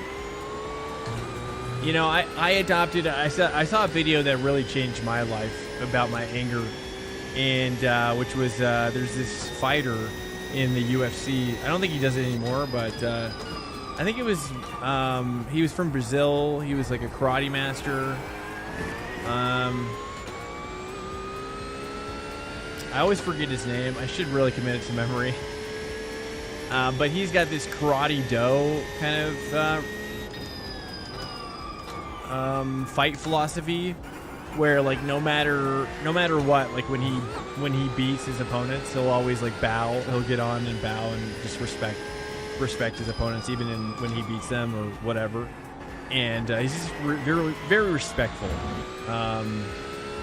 And I was really impressed by that. And I basically been trying to do that ever since in iRacing. But, you know, I still have situations, you know, where if you were here for the Yeeling thing, you know, but even that kind of stuff, I'm like, okay, well, I guess at the end of the day, I want Yeeling to, you know, anyways, like moving things off stream and kind of like having one-on-ones or whatever with drivers and just kind of keeping it respectful, no matter if they think that I'm in the wrong or vice versa, right? So it's just all about, like, I think it's something I've realized, like, as you get older in life, you realize that some people, it just doesn't matter how right or wrong you are or how right you are. Like, some people will never see how right you are, and you see it from your perspective, and so it's just made me more open-minded about what solutions look like, or, oops, you know, things like that, or finding solutions, and, you know, making sure that people don't feel like trapped, or like a feeling of trappedness or something. Trapped in whatever kind of thing. So I don't know if that makes sense. Is this a race? This is a quali, I think, right now. I forgot. I've been qualifying. It's a sort of qualifying situation. Right now we're basically, we do this every Sunday Oh, smoky cheese. I just realized that was you. I was like, I probably should see who asked this. Hey, what's up, smoky cheese? Dude, I got the new mixer working right now. It's insane, bro. It's insane. I gotta tell you, if you've got a dual stream PC situation, dude, Fajizzle hooked me up with this recommendation, bro. I had never even heard of this device. I had been looking for this device, and he showed me the way. It was crazy. It's called the M. This isn't official. No, M Audio, M Gamer. It's like the letter M Audio and then the letter M dash Gamer Duo for dual PC streams. It's crazy. Not great reviews though. That's the weird part. But they're like trying to put discounts on this thing. But so far so good, man. It's a freaking amazing device. I'm loving it. I also love that you can like change all the LED colors as well for like everything. It's so cool. So I like made it kind of more like how I like it, how I like my colors. It's so sick. All right, here we go. This is probably my first. Let's go for realsies here. There's a hot lap. Let's go for the real hot lap here. Got to go for a 202 at least.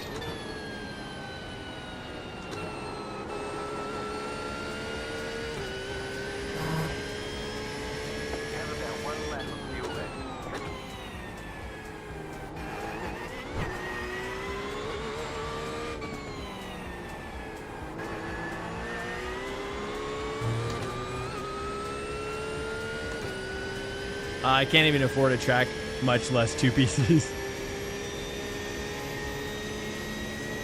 They have a solo PC solution as well. It's pretty crazy though. But yeah, I mean, it's kind of blowing my mind for duo PC.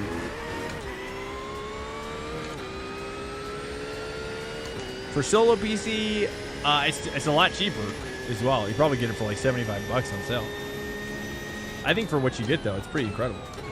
I think a lot of people who are buying it just don't know about audio setups maybe.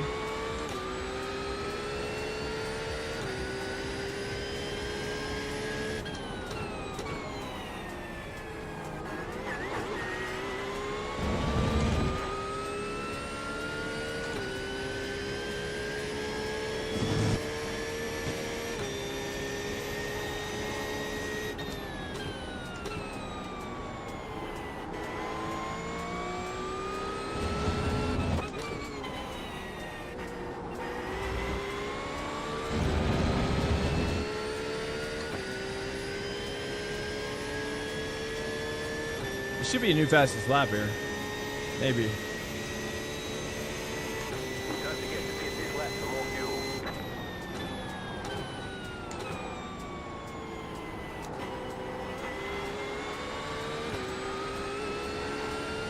I lost too much time on that one. Camus C5? Yeah, I have. Yeah, Camus C5 is... yeah, there we go. A little bit higher up on there.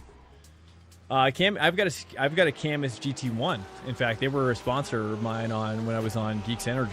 They sent me a whole base and everything. The C5 I think I would go for the C12. The C12 just came out. I gotta go pee so badly. The race is about to start, guys. I'm just gonna do this. Okay, everything's gonna be fine. Everything's gonna be fine. 1 sec. Let me just do this. It'll do focus on exciting. Most exciting. I'm just gonna go pee. We're almost ready to go. Let me do this as well. Be right back.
All right, dude, we're back. Oh man, the lighting looks so sick.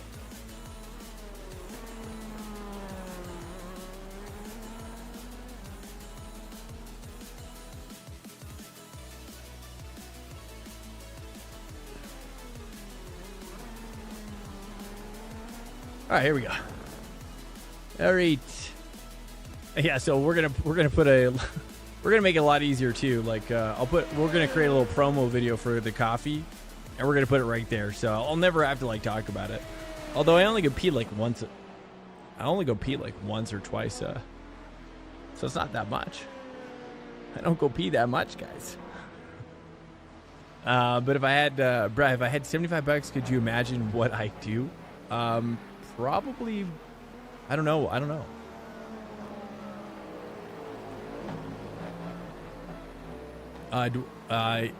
If I have a super old Logitech G27, what's a good upgrade race oval and GT for racing oval and GT3? A bit older, so money is not as tight for some. How many hours a week do you race, and how do you work out? Dwayne Gretzky, do you work out? Do you lift weights a lot? Do you do high intensity training a lot? And how many hours a day would you like to race? I might have already asked that. I might have already asked that one. Just by swing soul wheel? I'm not actually. You have it as a backup. Well, my daughter uses it. My daughter is using it. So, but I also have it. Basically, I would commandeer it if this wheel were to break and I needed something. You know. Oh, dude, look! I can fade it down. Look, I can fade it down on my mixer, guys. How sick is that, dude? I've got a freaking mixer, dude. I've got a freaking mixer. It's crazy. This is what it looks like, by the way, if you're wondering, like, oh, what mixer did you get? Let me show you. This is what it is. This is what it looks like. I'll show you the light surface here. This is how I change the lights on it here. So all of this is changeable. Like, I can change this color. Can I turn it into like a rainbow? Now this one, for some reason, I can't change. This is the only one I haven't been able to change, this content one. I'm not really sure. Right now it's blue, but everything else I can change. Like literally every button, all of these you can change. Like it's so sick. So right now I've got like, you know, it's so crazy, dude. And also I can do stuff like this. Watch, this is gonna be freaky, but checkity check. You do stuff like that. Check. You know, and also do like a little, you know, little beat button as well, which is kind of cool. So that's this. And it also has samples as well that you can play, which I haven't messed around with at all, as whatnot. So I don't know if I'm really the sample guy, but you could do like car horns and stuff like that, and then you can even like bank 2. So I can press this button, it'll go to like bank 2, and then all of these buttons turn to blue. So it's like red when it's on bank 1, then it goes to blue. It's so cool. It's a sick little device. I did not get it for free. Oh, hi. I did not get it for free though, so. You know, I'm just kind of starting to review it as well. It's pretty sick, though. I love being able to just mix my game audio from here as well, dude, and my music as well. It's crazy. Anyways, each day on weekends, sorry for confusing, I'd say around 20 to 30 hours a week. Oh, really? Okay. And then do you work out as well? Are you a built guy or pretty built? Do you want it? Like, what's your cardiovascular? But if you're doing 20, 30 hours a week, you're going to get cardio. You know, you're going to get some cardio for sure, dude. I'm just going to take a full tank out. I took a 4-hour nap. I want to play. Is there times? No, it's not. It's not. You've been sleeping. You fell asleep for the entire track day. It's okay. It's all right, dude. It's fine, dude. Yeah, I'm a mechanic by trade. I work on CNC. Okay, so you're okay, pretty yeah. Then I personally wouldn't recommend you getting less than 15 Newton meters. But at that point, I would recommend, like, if you know you're going to be really, really into it, then you could try to find a used piece of kit from Mazda or SimuCube or VRS even. More common to find used Mazda than used SIMUcube and VRS, probably for obvious reasons. But they also have like, SimMagic is also kind of a forgotten one as well. SimMagic is, you get a lot of bang for your buck with SimMagic as well. And especially because their motors seem to be kind of like undercranked a little bit based on the reviews. Is they kind of have more of like a couple newton meters over what they're rated at, so keep that in mind. But if you're athletic, I would say stick to 15 or above, or really just the VRS is what I use. The VRS is an industrial piece of kit, and it's pretty much pro level, but the price is good.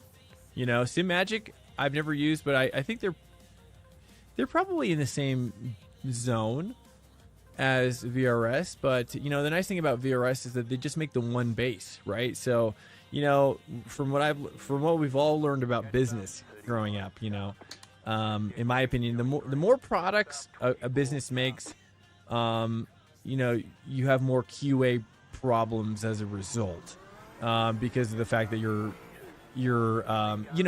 spreading yourself really thin, and so on and so forth. You know what I mean? So, so I don't know if that makes any sense, but sorry, 1 second. It's so much easier than hitting my keyboard too. Nice.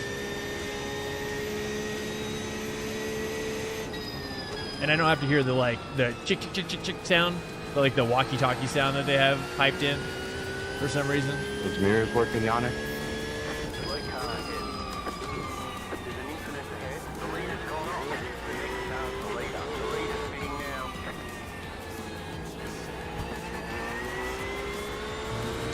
The more SKU you have, the worse your...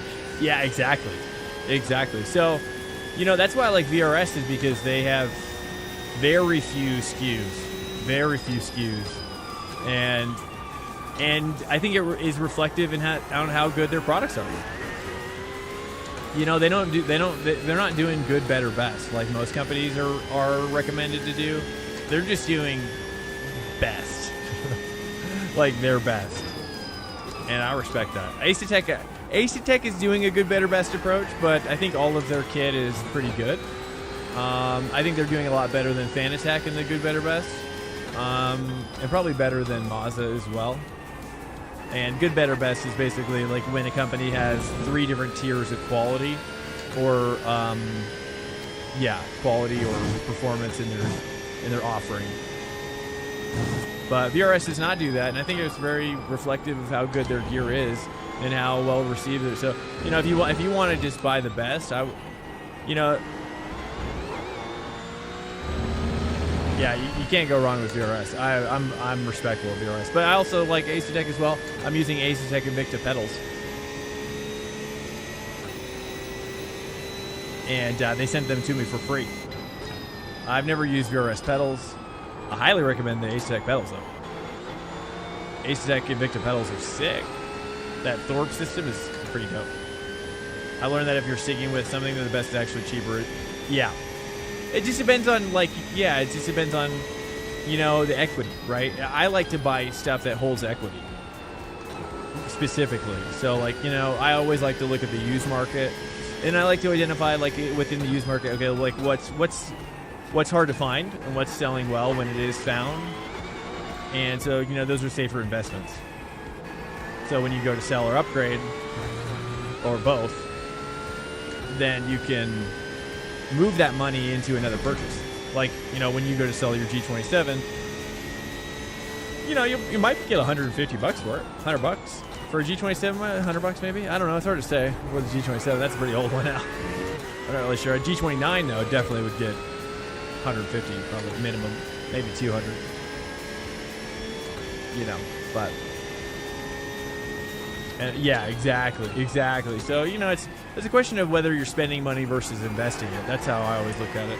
Like if you're buying something and you're likely to hold hold value and protect your investment, then you're really not spending the money, you're investing it. That's called investing. So I'd like to do a bit of both when I'm buying stuff. I like to make sure that I'm not spending money. I'm always investing it as best I can. You're always going to spend a little bit. But if you can withhold, you know, then it's like, then to liquefy, you know, all you have to do is just sell a bunch of stuff if you need liquid capital, you know.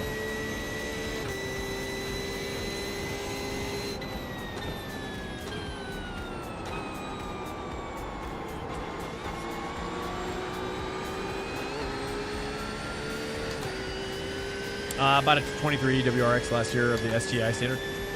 I told myself. How's that? Well, it's a, to make that an investment. I don't even know. I mean, I'm not really sure. To be honest with you, I'm just kind of getting into it as well, like Haggerty style, you know. Like I eventually I would like to subscribe to Haggerty and start really learning about vehicle depreciation, appreciation. Yeah. I'm not sure. So what did you find? Was that a bad decision? In Colorado, you see these cars everywhere. They're so beautiful. I love the WRX, man. So sick. But I hear you got them. If you want them to be good, you got to basically gut everything out of there. I mean, that's what Cork's got, right? Cork's got something like that. Just one day it'll be a race car. Or a rare car. Oh. Maybe. Yeah, I mean, well, if you're... It's only rare depending on what the quality of it is in. You know, I mean, it depends on what kind of standard you're wanting it to be rare in. You know, showroom or otherwise. So, you know, it's just all... It's like a baseball card is how I think about it.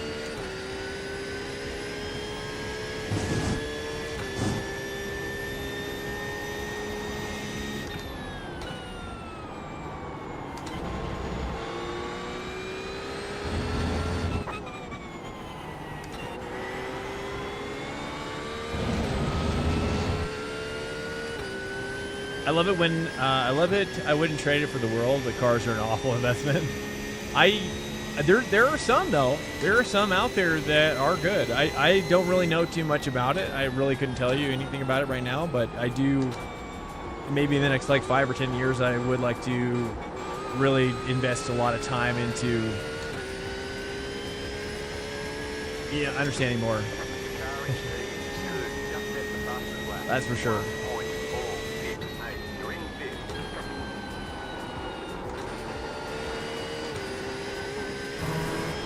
Like, you know, well, I'm talking about, like, if you've ever read Haggerty, at least it's from what I understand about the whole scene, is that there are cars that, you know, that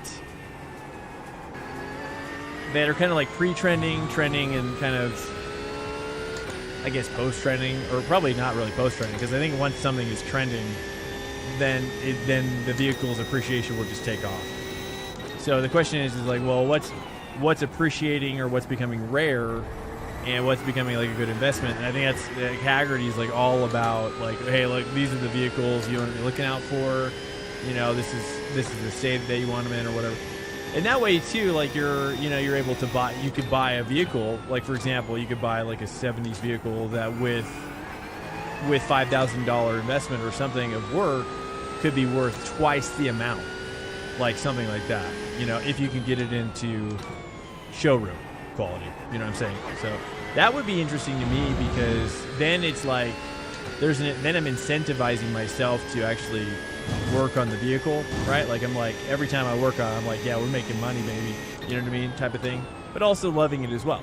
You know, it's not just about making money, but it's about the joy of building as well.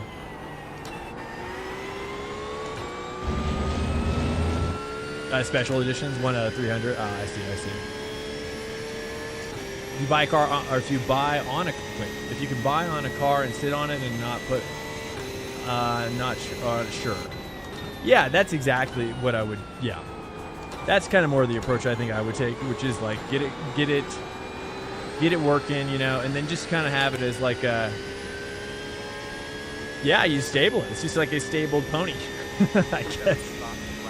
You just keep that bad boy stabled and chilling, and then you just pull it out on on Sundays or whatever, Saturday, Sundays, type of deal, right? Or you're saying you don't drive it at all? I think you have to drive it some to keep it in good condition, probably, right? You have to drive it a little bit. So I don't know. Again, I'm not really a mechanic, just for the record. But I'm just saying, like, or even if it was like or even if it would probably be more likely to use Haggerty to do this, which is actually buying a car that will just protect your investment, not so much make you money, but just at least it holds the value of what you're putting into it. And that would appeal to me as well, right? Because over time it would probably appreciate from that value, but at least you're not losing money, right? By owning it, and you can appreciate it, and you can love it, and you can enjoy it, and while you're with it, you know. That's my thoughts. Is like not so much making money doing it, because that's probably not likely, but just not losing money and having fun building, and then driving what you built would be cool. I think that'd be super, super cool. But we'll see. We'll see if we get there. Who is this guy, by the way? Is this guy murking it? Yeah, he is murking it. And these guys are Ferraris up here. Okay. Really? What's the deal with that?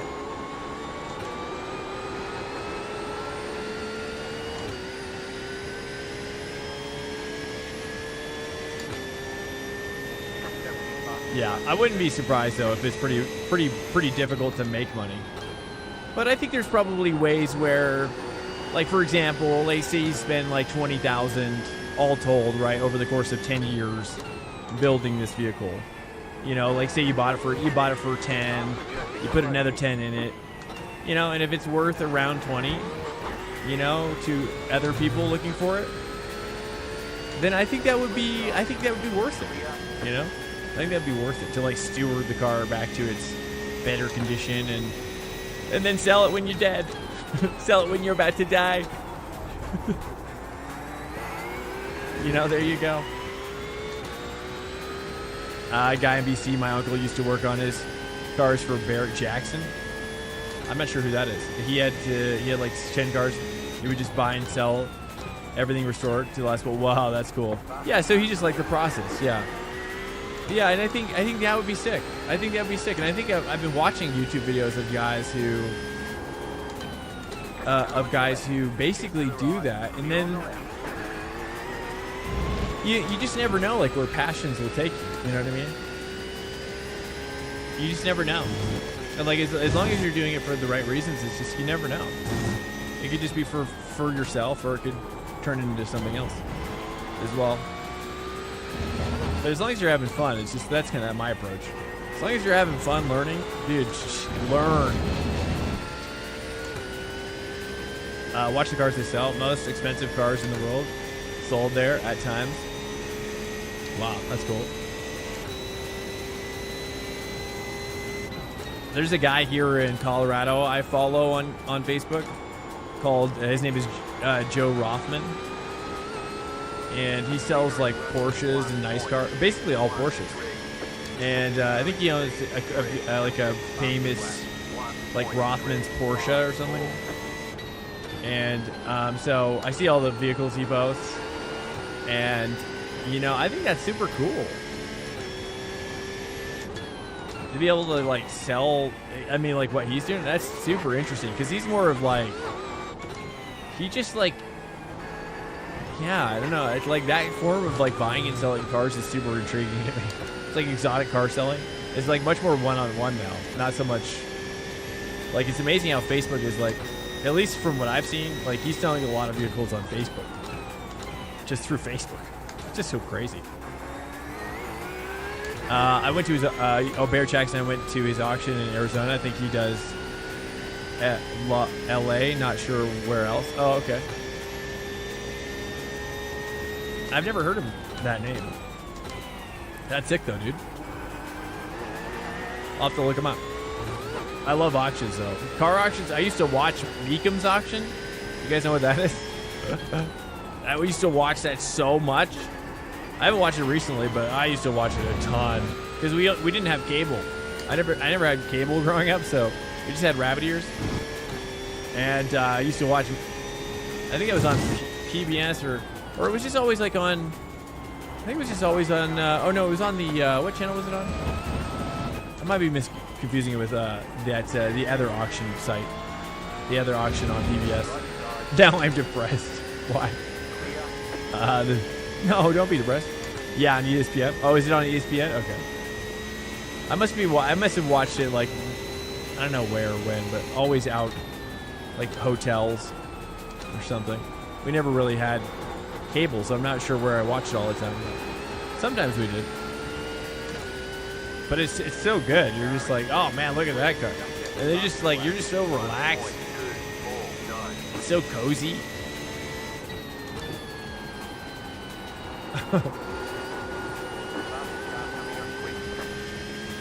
Alright, here we go. Getting back on the Merc, dude.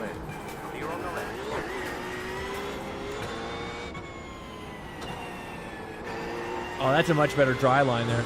I was trying to make too much of that wet line work on the outside.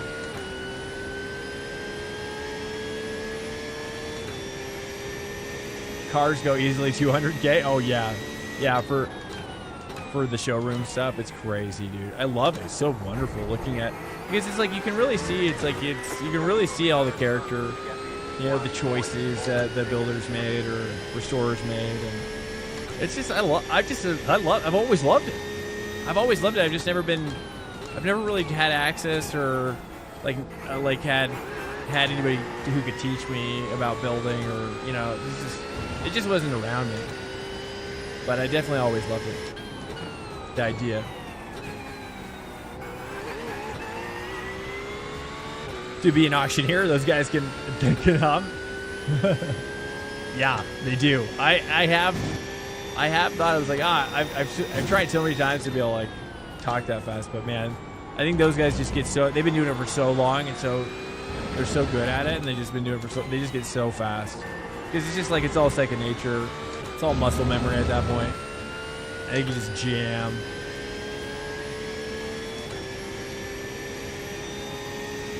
Oh, because you missed track day? I always do. Oh, so well, you gotta set an alarm if you want to join. Just set a calendar. I mean, if you want me to. Oh wait, is he pitting?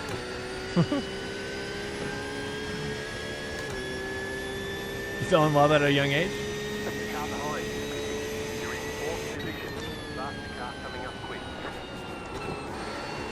Yeah, my wife and I have been married for a long time too. Actually, I guess I did too. I guess probably by today's standards, I did as well. Yeah, we got married pretty much right out of college.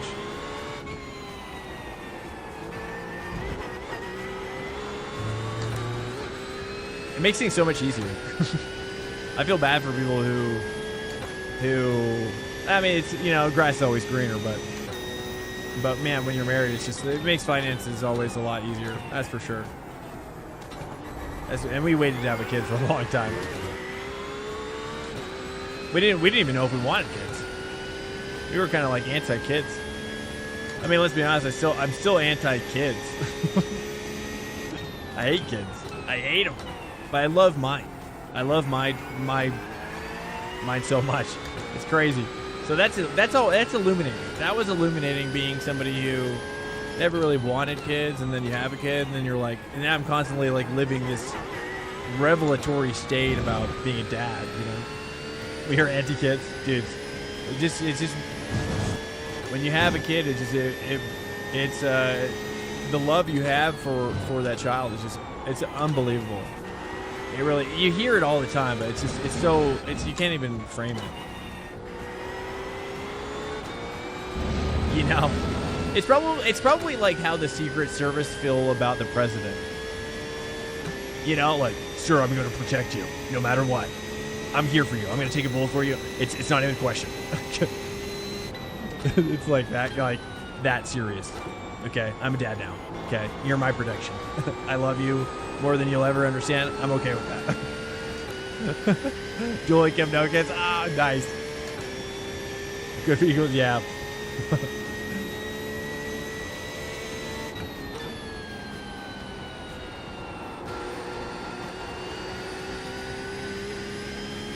Yeah, her and I are just both on the same page.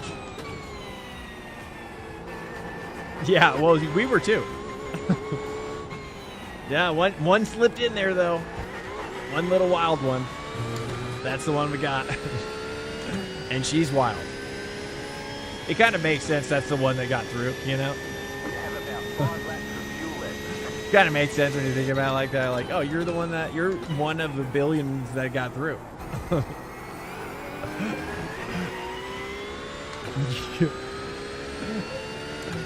And you're like that way. You're like that person. You know, it's crazy. She's so headstrong, it's ridiculous. It's ridiculous.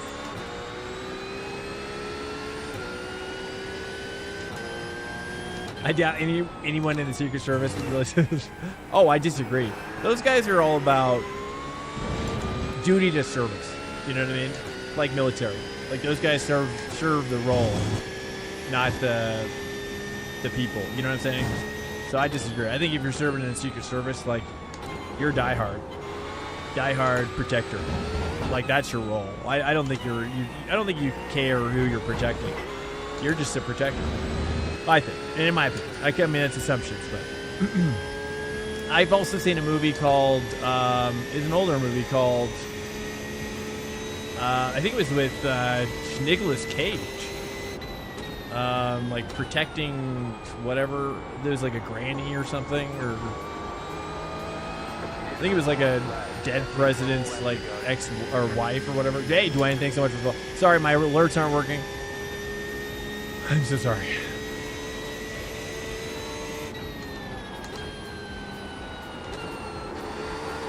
I think it's like guarding something. Guarding something. And that was with, I think I saw it on an IMSA Classic. But it was really good. It's really good. Oh, I remember them being, some cool new firework effects. Seems like more smoke.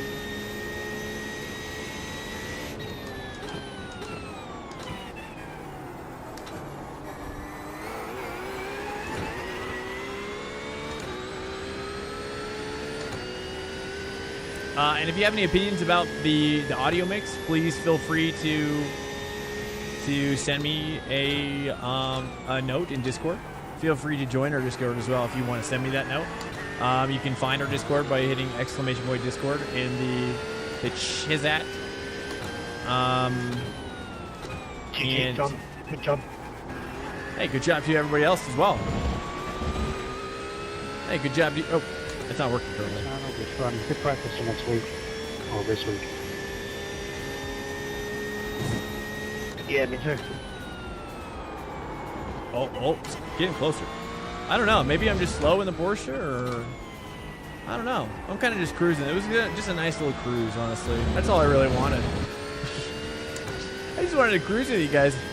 Hey, I appreciate it, R-Doc, dude. Good to see you, man. Good to see you.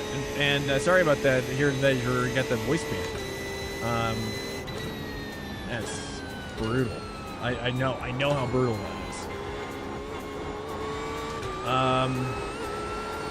I probably just yelled at some idiot. I mean, that's how it happened to me. Just like some people just, some people just need it sometimes, They're like, dude, you're just a moron, But, I'm trying to do that less. I'm trying to do that less. What's up, guys? I think that's probably going to do it. I'm going to wrap up early because I'm going to help my wife today. We're kind of both a little burnt out as well because I was sick on Thursday and then so on and so forth. But hey, it's a pretty solid little prep sesh, guys. And GG's, that was sick. Dude, guys, thank you so much for joining me. And again, feel free to join our community in the Discord. And if you have any feedback, I just got this. Can I bring it on? I don't even know if I can bring it on. This could be a bad idea. Yeah, no. I was going to show you the mixer in real life, but it's a little... Oh, wait. Yeah, this is... it's kind of like that. I don't know. You have to, zoom in on it, but it's so sick, dude. It's so sick. And then, I customized all the colors as well. It looks all... It's so sick, dude. Look how sick that is. Oh yeah, baby. I got it like mostly right. It's looking a little green, I guess, on the camera, but anyways, guys, we stream Monday through Thursday as well. So come back tomorrow night. We're gonna be streaming Monday through Thursday this week. I'd go to the bigger Swank, but I don't think I got the scene prepared, guys. But anyways, it's been my pleasure. I think if I go to the ending screen, it might not work as well. So we'll see. I'm gonna raid. Actually, let's hold up if you're down, dude. Let's go ahead and raid, because the sound is probably not gonna be working on the other scene. So let's, if you want to just hold up, Let's raid a dude. Let's raid a brother. Let's take a look at the raid options here. Got a lot of people streaming. Oh jeez. Whoa. Let me just take a peek. See, got Luca was the last kind of the bigger streamer that hit me up, and he's got 15. So let's go ahead and hit up Luca. I'm gonna do GSI Luca. So if you don't know Luca, dude, this guy's awesome. I like him a lot. I'm just getting to know him, but he seems like a cool dude. Dude, why does it keep on scrolling up? This is so crazy. It's just GSI_Luca. Okay. Sorry, normally this is better. Okay, so we're just gonna deal right now. Okay. Hopefully this is the right one. Awesome, guys. There it is, guys. It's been a pleasure. Hopefully you guys have a great Sunday. I appreciate you guys coming in, and sorry about the audio problems. Hopefully we're gonna iron those out, dude. We'll never have audio issues ever again. It's gonna be freaking so sick. Absolute pleasure, guys. I'll see you guys tomorrow night if you're around. Smokey Cheese, everybody else who came in here, all my mods, all the peoples, and give Luca our love, guys. Have a good Sunday, and hit me if you have any questions on Discord. Okay, all right, later. All right, here we go. And some people are still in here, but hey, all right, I'm bouncing out. All right, good night, guys. Peace out. Peace out.